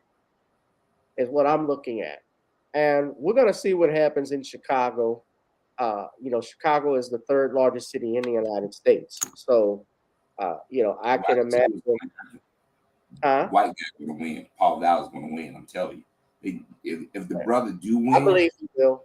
I'm telling you, I know Chicago. I'm telling you, like Shawn said, they go out here and pretend like they supporting her because she was a lesbian and she was a black woman. And the thing is, Paul Dallas, he played into the media. He's playing on people's fears. He big business. I mean, McDonald's and all of them, they behind him. And today, Jesse White, another handkerchief head, threw a support behind the white guy. Now, a lot of people say, well, we a whole lot of nose or breath of Johnson. He ain't gonna get it. I'm telling you, Paul Dallas gonna get it. And when I hear anybody Chicago, black Chicago claim, I said, y'all fuck yourself in the ass, because y'all got in your own way, just like you did when Harold Washington died. You could have had a black mayor, and for nearly 30 years, y'all sat back and y'all let these people come in and decimate our community because y'all got caught up in your feelings. So I tell anybody, if you think I'm blowing smoke up your ass, do your research. Please do your research. That's all I ask. All right. Y'all hit that like, share, and subscribe button, ladies and gentlemen. Harvey is not blowing smoke up your ass. All right. We're going to get to our last topic. Stephen A. Smith and ESPN dropped the basketball on Brandon Miller. Now, I don't know if anybody has heard about this story, but Brandon Miller is a basketball player, standout basketball player with Alabama Tide, the Crimson Tide, as a freshman. And recently, earlier this in January, his teammate was indicted and charged. Darius Miles was charged with capital murder. Him and another gentleman were charged with capital murder after the shooting death of a 23-year-old mother by the name of Jamia Jonee Harris. Now, what happened here, as news reports have come out reportedly, is that Brandon Miller had brought, and I'm trying to be careful, but from what I've read, supposedly Brandon Miller brought the gun that was alleged, and I have to say that because the man has not, none of these men have been convicted of any crime, but that was the murder weapon. But what actually happened is that the gun that was brought, from what I'm reading, belonged to Darius Miles, not Brandon Miller. And from what they're saying, he was already on his way to pick up the young man when he got the text. So this is what happened. I'm going to play two videos, all right? I want y'all to listen very carefully to what Stephen Head Smith had to say, and why you all come to the New Black Media, and why it's important to make sure you get your facts right. I'm gonna play two different videos, okay? So everybody just pay attention and listen to this one. By the way, all of this is fair use. This is commentary. So this is about a 1 minute, 30-second clip, I believe, and I'm gonna play another longer clip. Hold on. I will applaud Brandon Miller, the basketball. Now, what they were talking about is, should Brandon Miller be playing? Because when he went on to play at South Carolina, there were people doing chants about lock him up for reportedly being involved with this.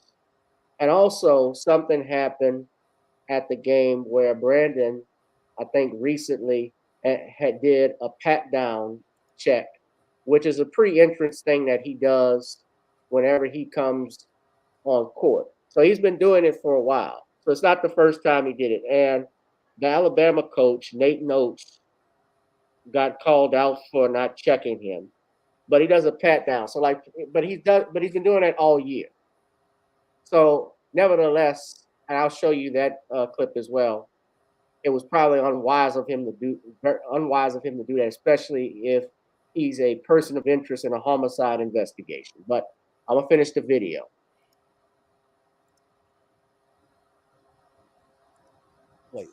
From the standpoint that to endure what he was enduring last night and to go out there as a freshman and to put on that show on the road absolutely showed a level of mental toughness that I believe NBA scouts, people on the next level, will look at, assuming there's nothing that comes from this from a legal perspective for him. They'll look at that level of mental toughness and find a way to applaud that.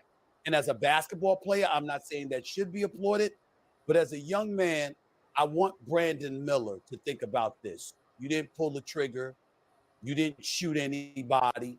And it's important to say that. But it's also important to say this. If you didn't have that firearm to provide for Darius Miles and the person that he was with, a 23-year-old young lady probably would still be alive. And to think about that and for you to have anything to do with that is something that should make it very, very, very difficult for you to sleep at night, as opposed to pumping your chest at people who were booing you. They may have been excessive in terms of saying, lock him up, because you didn't pull the trigger. And according to law enforcement in Alabama, you committed no crime. But as a young man and as a human being, you brought a gun to a teammate that ultimately was used to kill a 23-year-old innocent young lady seconds later. That is something that I think the Alabama program and Brandon Miller himself should have wanted to avoid cameras for in that particular.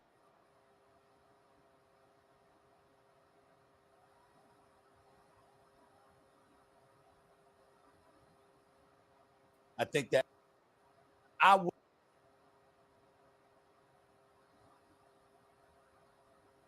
was asked, did you think Brandon Miller should have played that night? And he said, no, he shouldn't have.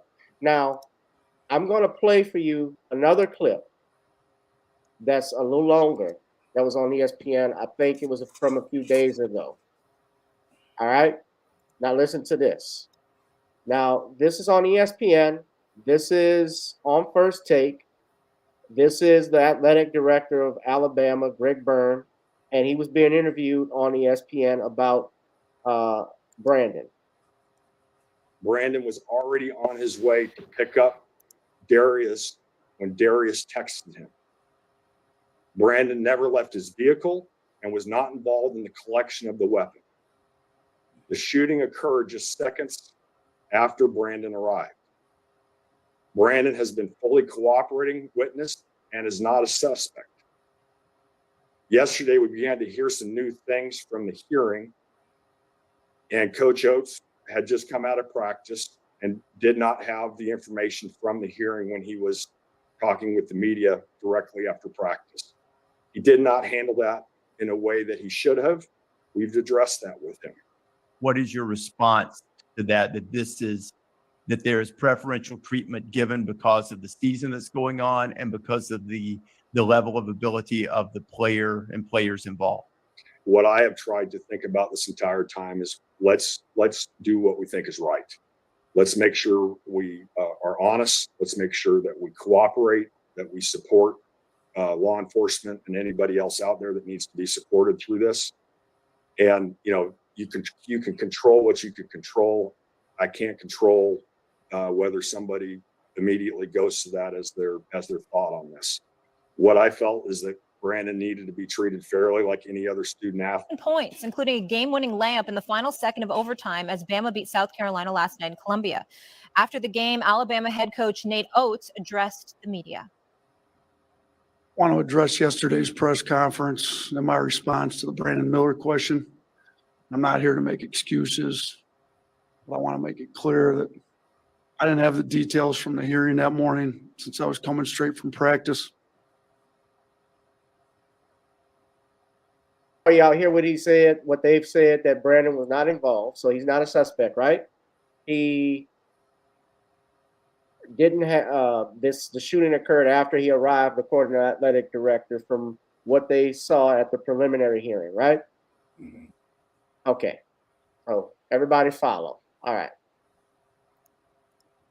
And I used a poor choice of words, making it appear like I wasn't taking this tragic situation seriously, which we have throughout the course of it. I sincerely apologize for that. Nate, what led to come to this decision for Brandon to play today? Well, as Greg said earlier, we make decisions based on available facts, and that's what we did here. Going through something like Brandon has the last day or two, he's a young guy. It might have really kind of wrecked him a little bit, and his resolve out there really seems strong, no matter what the situation. Is that the kind of guy he is? I mean, he's one of the most mentally tough kids I've ever coached. So, not surprised. I mean, 41 points, you don't want to say you expect that, but not surprised he came ready to play and played well tonight. All of this transpired over the last 5 weeks. Just to go through the details once more. On the morning of January 15th, 23-year-old Jamia Harris was shot and killed near Alabama's campus. Later that evening, Alabama men's basketball player Darius Miles was charged with murder and removed from the team. On Tuesday, an investigator testified Crimson Tide forward Brandon Miller brought the gun used in the shooting at Miles' request. Miller's attorney says Miller was on his way to pick up Miles when Miles texted him to bring the gun, and that Miller never saw or touched the gun, and that it was concealed under some clothing in the back seat. Alabama announced Wednesday Miller would play against South Carolina, saying he was not considered a suspect. Okay, a lot to unpack here. Stephen A., I'd like to start with you. What do you think of the decision to have Miller play last night, considering the circumstances? I think the immediate response is that it was highly questionable, to say the least. And this is strictly on the facts that they spewed. He was en route to pick up his teammate. The teammate called you to ask that you bring the handgun. You bring the handgun. Purportedly, it was under some clothing in the back seat, but the bottom line is he called you to bring the handgun. You obliged. My understanding is that it was a text message, not a phone call. And according to the athletic director in his conversation with Reese Davis, based on what they heard from law enforcement, seconds later, the shooting occurred. Now, in the state of Alabama, I believe as of January 1st, you literally can carry a firearm, a concealed weapon, without a permit. You don't have to have a permit. It's basically, you can carry. Okay. So when they said that in terms of law enforcement, we have nothing that we can charge him with, essentially what I'm surmising that they're saying is that because you have the right to carry a firearm without a permit, you didn't break any laws. Okay, fair enough. That's for law enforcement, the district attorney's office, and everybody to decipher. That's beyond my pay grade.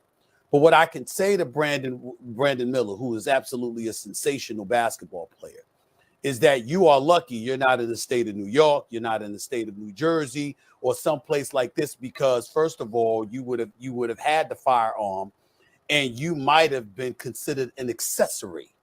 And by the way, we don't know definitively whether he's out of the woods as it pertains to that. And so because of that level of culpability, when you talk about optics, when you talk about a heightened level of sensitivity to the heinousness of what transpired, the Alabama program, at the very least, it would have been apropos. You need to sit out this game until we acquire even more evidence. You don't need to be in uniform for us right now at this particular moment. Let's wait and see what else we learn, what else we discover before we go a step further. I will applaud Brandon Miller, the basketball player, from the standpoint that to endure what he was enduring last night and to go out there as a freshman and to put on that show on the road absolutely showed a level of mental toughness that I believe NBA scouts, people on the next level, will look at, assuming there's nothing that comes from this from a legal perspective for him. They'll look at that level of mental toughness and find a way to applaud that. And as a basketball player, I'm not saying that should be applauded, but as a young man, I want Brandon Miller to think about this. You didn't pull the trigger. You didn't shoot anybody. And it's important to say that. But it's also important to say this. If you didn't have that firearm to provide for Darius Miles and the person that he was with, a 23-year-old young lady probably would still be alive.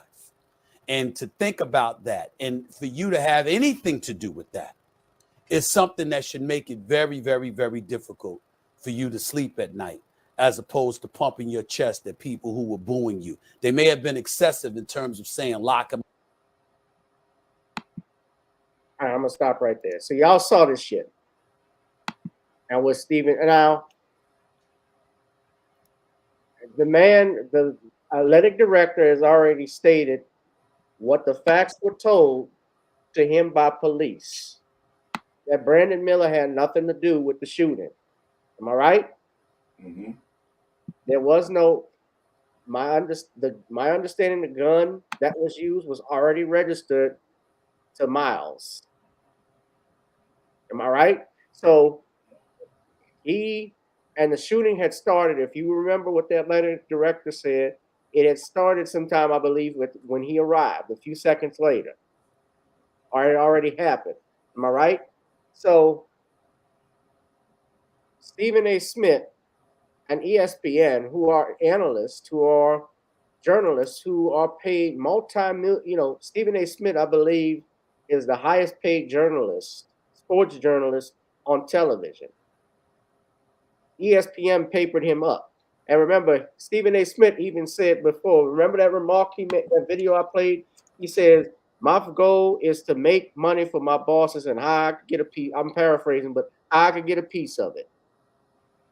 That's ultimately what he's doing here. That's what he's doing. He didn't hand this man a gun.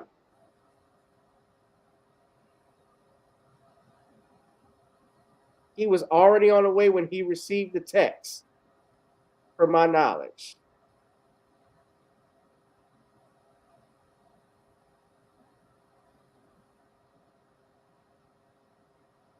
So I'm letting you guys speak on it, but what they also were talking about, and I would say this, Brandon Miller, he has a habit of doing this. You know how these players have entrance that they do. I'm gonna let Shawn, you speak on it, but this was probably not a smart move for him to do, especially in the wake of. I'm not gonna say probably, it wasn't smart. He shouldn't have done this. Now he's been doing it all year, but to do a pat down for a weapon, that's the celebration. So I think he was wrong for that. But he's young and dumb. I wouldn't do that again. You got to be smart with this stuff because, especially when you're in the NBA, when you're trying to get in the NBA, they're looking at everything from your education, how you did in school, your off, and even your off the court behavior. So they're going to even look and see if you wiped your ass and if you washed your hands when you came out the bathroom. But with that being said, Shawn, you take it.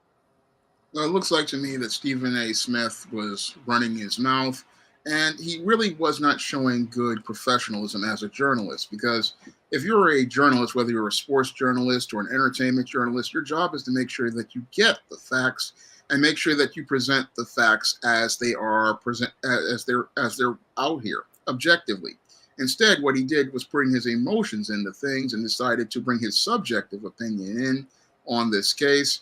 And he basically painted this guy, Brandon Miller, out like he was a bad accessory to a crime when the facts don't state that at all. So when I look at your Stephen A. Smith, and he just basically put his entire network in trouble because Brandon Miller now has a good case for a slander case or a libel case as related to the statements that he made. And it just really was bad journalism overall. And I also look at the whole thing. He's trying to make it look like Brandon Miller is the bad guy, but that's not the story that is presented when you look at it from an objective perspective.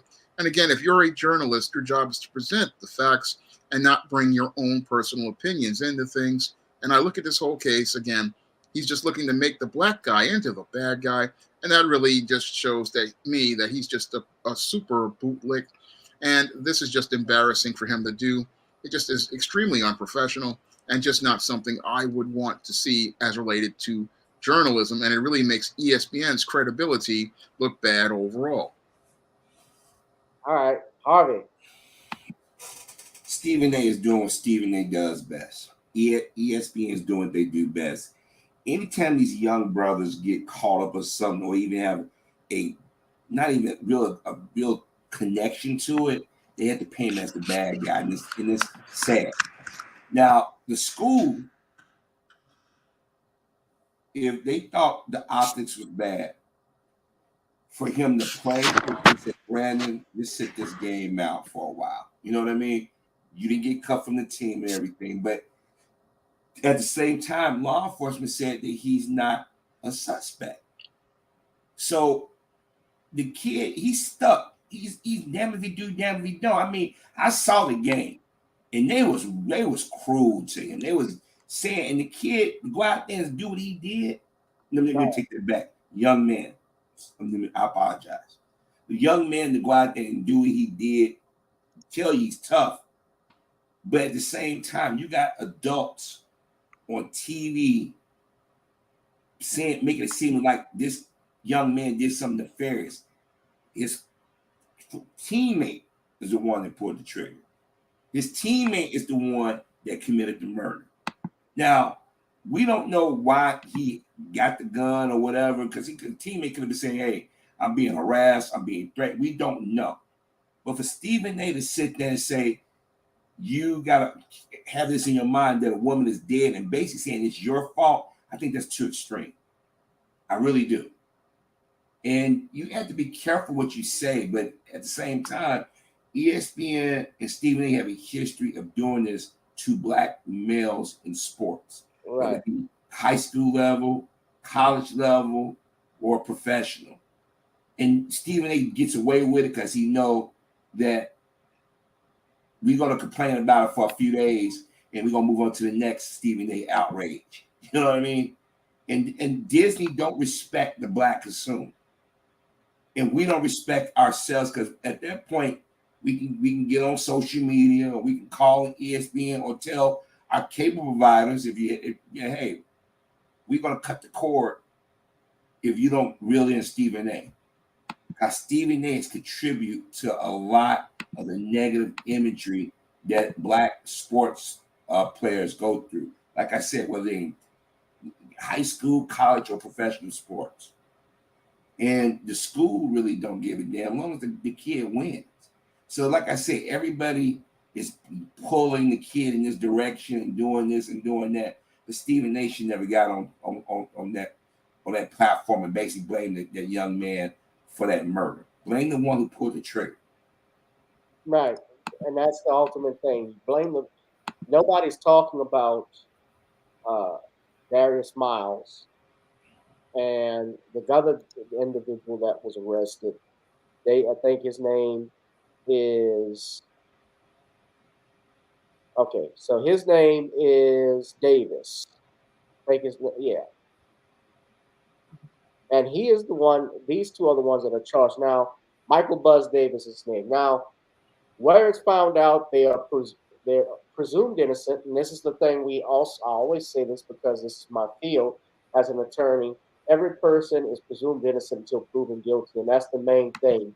And it also hurts when you got people like Stephen A. Smith, and I didn't see Michael Wilbon or Paul Feinbein and hear what they had to say, but I can tell you they're not attorneys. And you bring these guys on to talk and criticize young Black men, especially about criminal behavior, but you're not an attorney. And Stephen A had the audacity. I'll never forget a couple years ago, he said he wished he had gone to law school so he could beat Johnny Cochran when he was going up against O.J. Simpson. He wanted to be the prosecutor. Johnny would have made mincemeat out of your ass. Hell, F. Lee Bailey would have tore him up. But see, Gavin, we live in a society where it's profitable to always paint the Black male, especially if he's an athlete, as a brute, a savage. That's right. The narrative. That's the narrative. They've been doing it since we was kids. They've been doing it since our fathers were children. The thing is, I wish that these young brothers had some type of mentor or the school really gave a damn and say, look, guys, if you got issues or something going on off campus or whatever you're going, go get some counsel, talk to somebody. Because I'm seeing too many young brothers' lives be destroyed. Look at the brother that was in a car accident. They was racing, and what did they do? One of the team people with the team got killed. The lady got killed, and now that young man, the football player. Now the young man, his career might be done. They're not going to see these young brothers are not going to be treated like the white guys. Because I know there's a lot of white college age students that do a lot of crappy things, have gone out and got people killed, or went to parties and probably didn't. I mean, and then you got to put some responsibility on the people that was racing. They went out there and did the dumb too. Now, I don't want to talk ill of the dead, but it just seems to me it's like it's profitable for these companies like Fox Sports or NBC or ESPN to always paint these young men as deviants. And these people sit on these anchor desks, they know exactly what they're doing. They don't even have all the facts. And if the police department thought that their brother had anything to do with their murder, they would have said something about now. And I'm pretty sure the school would never let him suit up and go out on the court. But that's just, I mean, like I said, this is what they do. Yeah. No, I stopped watching First Take. Just because of Stephen A. Smith and this type of shit they do. And let's not forget also just a month ago, on tape slapping his wife, and Stephen A. Smith gave him a pass. That's what I'm talking about. The hypocrisy. You know, when Shannon Wheeler beat the crap out of his girlfriend, the media went like Como Black, like we're not going to say anything. Right. You had a football player, I think in New York, I forget what team in New York, one of those New York teams, beat the crap. He was a kicker or a quarterback. Shawn, you know who he is? Yeah, Shawn. he abused his wife and kids. Nothing. But when a black guy go to college or high school or professional sports, he had to tippy toe. At some point in our community, we got to put our arms around these young brothers and them to say, look, you guys got a talent and you're able to use that talent to get to the next level. What you do. You can't do what they do. You can't go out there and get drunk. You can't go out there waving guns. You can't go out there drunk. You can't do none of those things. When you go to a party, if you're not drinking fruit punch, you better be drinking some type of water or don't go at all. You have to watch what you do because these networks and these websites, they love this. This is like red meat for them. And they have Stephen A. Smith, a black man, speak more on this and criticize his young brother more than the white folks. That's very telling. It goes back to my point. We as consumers have to start using our fingers, our wallets and purses to let ESPN know you can't keep doing this. Yeah. Stephen A. Smith, Mr. Lightfoot. I had to do that one hard. I know. Stephen A. Smith with the African American Jason Voorhees hairline. I call him Mr. Snuffleupagus. That's just me. The Black RoboCop. I just think I just had a picture of RoboCop over my head. For me, that when he unmasked himself and all you saw was this. Yeah. That's what popped in my head. But you know what? Like I said, I just think that it's become a thing. Like you see Charles Barkley talk about other black professionals, and it's like this is America's pastime.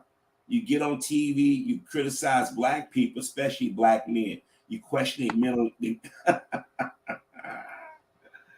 Oh boy, you question their mental fortitude. You paint them as the villain of the story, and then I'm gonna be honest with you, the people was chanting in that stadium. They were tacky for doing that. Yeah. But this is the society we live in, unfortunately. Well, I mean, look, they do that at these games. Look at what happened to LeBron when he was there, and they were talking about his son. They threw popcorn at Russell Westbrook. I remember when they had a Seahawks player that got ejected, they were throwing stuff at him, some beer at him. He actually ran in the stands, wanting to go at him. So white, especially white, I mean, because people don't like putting the race card, but the thing is, you dealt the card to us first. You have mostly white. The consumers at these games are mostly white. It's like the boosters for these college programs, like at Alabama and LSU, Florida, are alumni who are mostly white. They love to see their program grow and go further, and they go to these games, and yeah, they think they can do whatever the hell they want, which is why they throw stuff on the field. They say things. I'm happy that that kid made it. That the young man had a hell of a game and is doing well. So he has not been charged. He has not been arrested. He is not a suspect. As far as I'm concerned, he's innocent. Until if we had evidence that came out that showed he was more involved, and let me just correct Stephen A. Smith, because there's another thing. He doesn't know what the hell he's talking about. An accessory, he's mentioned that he's lucky he's not in New York or some other state on the East Coast because he would be charged an accessory. Accessory is what an accessory is. That is a person, or in Louisiana, we call it a principal. But that's a person that's involved in a crime, in the commission or functioning of any of the crime at any aspect, any level, and they knew about it, just like the person that pulled the trigger. That's what an accessory is. It's not about having a gun, which is what he was saying. That has nothing to do with, I mean, even if he owned a fire, let's say he owned a firearm. That's his first, Second Amendment right to own a gun. What an accessory would be, if he was an accessory before the fact, is if he aided in commission of a crime and knew about it. That was not the case here. The cops have not found that yet. So let's leave that out. I'm sorry for that young lady that got killed. I hope the family gets justice. But Stephen A., you a punk for that one. Super bootleg. Right, Shawn? Yeah. I mean, the thing he did with Dana White, not coming and not clapping back at him, that said it all. That was the hypocrisy of it all. We're going to go ahead and wrap it up. And by the way, all of that was fair use. The video, everything I had the disclaimers out. YouTube, if you want to hit me with a copyright strike, remember, all of this was fair use. Go ahead, Shawn. Do a plug-in. Tell everybody what your broadcast is going to be about tomorrow, too. Well, my live stream may possibly be about the subtle politics transpiring around us and talking about how many black politicians are set up for failure. So that might be the live stream. I'm still on the fence about it, but I believe people do need to know why many of these black politicians really get set up for failure and how white supremacy sets them up. All right. That's good. And some plugins for some books. You have The Woman Crisis, but I think you also got a new John Haynes out, right? Yeah, the new John Haynes Godbreaker, is available in paperback right now. And if you want to pre-order a digital version on Kindle, Smashwords, the iBookstore, Google Play, or Smashwords, you can do so right now. And the book will be out on March 31st. Yeah. All right. And Harvey, why don't you do a plug-in for your show? Well, if anybody wants sub, you can go to Your World, Your View. You can donate to Cash App $ HL 1974. I don't know what my next commentaries is going to be. Usually it's just based on how I feel at the moment, or what's going on in the news. But I think I might talk about how some of our brothers in media are promoting these homoerotic images and stuff. Like I said, Charlamagne the God, what he said about Kanye West and Adidas and having oral sex on them, I think a lot of these guys are telling on themselves, and they're just trying to push an agenda, in my personal opinion. Well, Charlamagne the God gave DJ Envy an ass for his birthday, a mold of his ass. So that's suspect. Yeah. Yeah. The Breakfast Schlubs. I stopped listening to them a long time ago. Yeah, I don't know. I think that we can do better as a people, but it's hard when you got people who just want to put trash out there and people are willing to accept it until they don't. And usually when they don't accept it, 20, 30 years have went by and you didn't poison a great deal of minds out here. So I try to do my little part and try to push back against that crap. I mean, I always get it right. And I might say what people want me to say, but new black media, we gotta push back against some of these distortions and these lies. Yeah. We thank y'all for tuning in. Please, yes, buy the book, The Commonwealth of Pennsylvania versus William H. Cosby, on Amazon Kindle. We have it coming in paperback soon. I know I keep saying that. I'm trying to work out things, some kinks, and that's been problematic with my work. But not to worry, I'm not making excuses. I'm having that soon. Of course, you can advertise with our channel. Go to gavin.grich1@gmail.com for rates. Subscribe to our Patreon, gboo2786. Also, I do have an announcement I want to make. As many people know, I've talked about this before.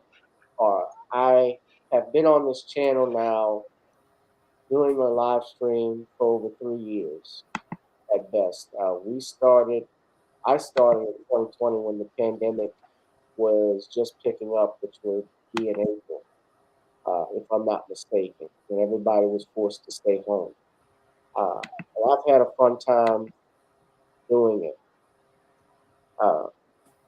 Having said all of that, as you know, YouTube has put on a lot of constraints and restrictions with my channel to the point where I'm not making any money from all the hard work that I've done, and they've done a hell of a job in censoring it. As a result of that work, I've decided that I'm going to be scaling back my show. I'm going to be coming on Thursday still, but you will likely not see me on a Tuesday or Sunday as often as we've seen. So it's just a lot of work that I've been doing, and then on top of that, trying to close out some other projects. So from now on, our live streams will be here on Thursdays, or unless there's some type of emergency, I'm going to try and take a break right now. But I thank you all for your continued support. People who have come on this channel, people that have supported me with the live stream. We've put out, I think, almost well over 400. It's well over 400 hours and better of different live streams each and every other week. Like Tuesday, Thursday, and Sunday. So I thank you all for your continued support. And I am grateful for all of your wishes, your donations, and what we're doing. We love the channel. I love you all. Thank you all. And much respect and love to the Black media, the new Black media that has shown me support. And shout out to all of my followers and subscribers who come here on the channel. I thank you all. So computer robots, you, especially you, Darius and Danielle, y'all are here all the time. And I know some other people who can't come in because of work issues. So like Black Voltron, Black Mama, I remember her. I remember some chick named Star, a bunch of people. It's too many to name. We'd be here forever if I named everybody. Cheryl Massey, you. If I don't name you all, it's my head, not my heart. So thank you all. But let's go on and get on out of here like we came. We got on up before we got on down, and now that we've gotten on down, it's time to get on up. Thank you, Shawn. Thank you, Harvey, for tuning in. Thank you for having me on. Thanks for having me on. You gentlemen have a great evening. You too. All right, y'all. Let's feel the groove and get on up. Later, Harvey. All right, guys. I'm going to play Get On Up. Good night.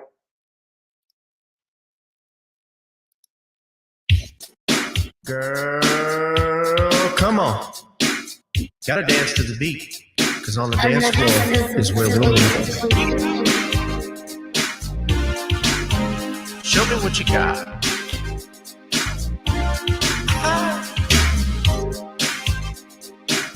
Gotta feel the groove. Feel the groove, get on the floor. Get on the. Right now the party's wasted. There's nothing much to do. But once the groove gets started, tell me, what do you have to lose? Just look into my eyes, girl, as we glide across the room. And what to my surprise now, the beat takes hold of you. Now if you're feeling like I'm feeling, so come on baby, let's start dealing. Time to get this party started. Ain't no time for the broken hearted. When the rhythm takes hold of you, there's only one thing left to do. Cause the beat is really grooving. Time to feel your body moving. Gotta get on up and move your body. Cause when the beat is really grooving, it's time to feel your body moving. Gotta get on up and shake something. Feel the groove, get on the floor. Get on the. Tell the DJ play the whispers. Rock steady in the mood.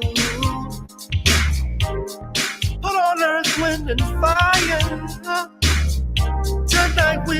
the groove. Show me how you do the four corners. Electric slide or two. Hit the bus stop, I'll do the bunny hop, baby. It's really up to you. Now if you're feeling like I'm feeling, so come on baby, let's start dealing. Time to get this party started. Ain't no time for the broken hearted. When the rhythm takes hold of you, there's only one thing left to do. Cause the beat is really grooving. Time to get your body moving. Gotta get on up and move your body. Cause when the beat is really grooving, it's time to feel your body moving. Gotta get on up and shake something. Feel the groove, get on the floor. Get on the Now, 2020 hasn't been the best year of all times. We've been dealing with death, the pandemic, racism, bad policing, and all the bad rhymes. But like Uncle Snoop once said, if you're breathing, you're achieving. So if you're ready, I need you all to get on up. Are you ready? 1 and 2 and 3 and 4. Get your butt on the dance floor. 5 and 6 and 7, 8. This jam we appreciate. We're gonna slide and step on the beat. On the dance floor is where we'll be. feel the groove, get on the floor. Get on up and move your body. Cause when the beat is really grooving, it's time to feel your body moving. Gotta get on up and shake something. Feel the groove, get on the floor. Get on up, baby. Yeah, gotta get on up. Come on, baby, gotta get on up, baby. Feel the groove, get on the floor. Get on up.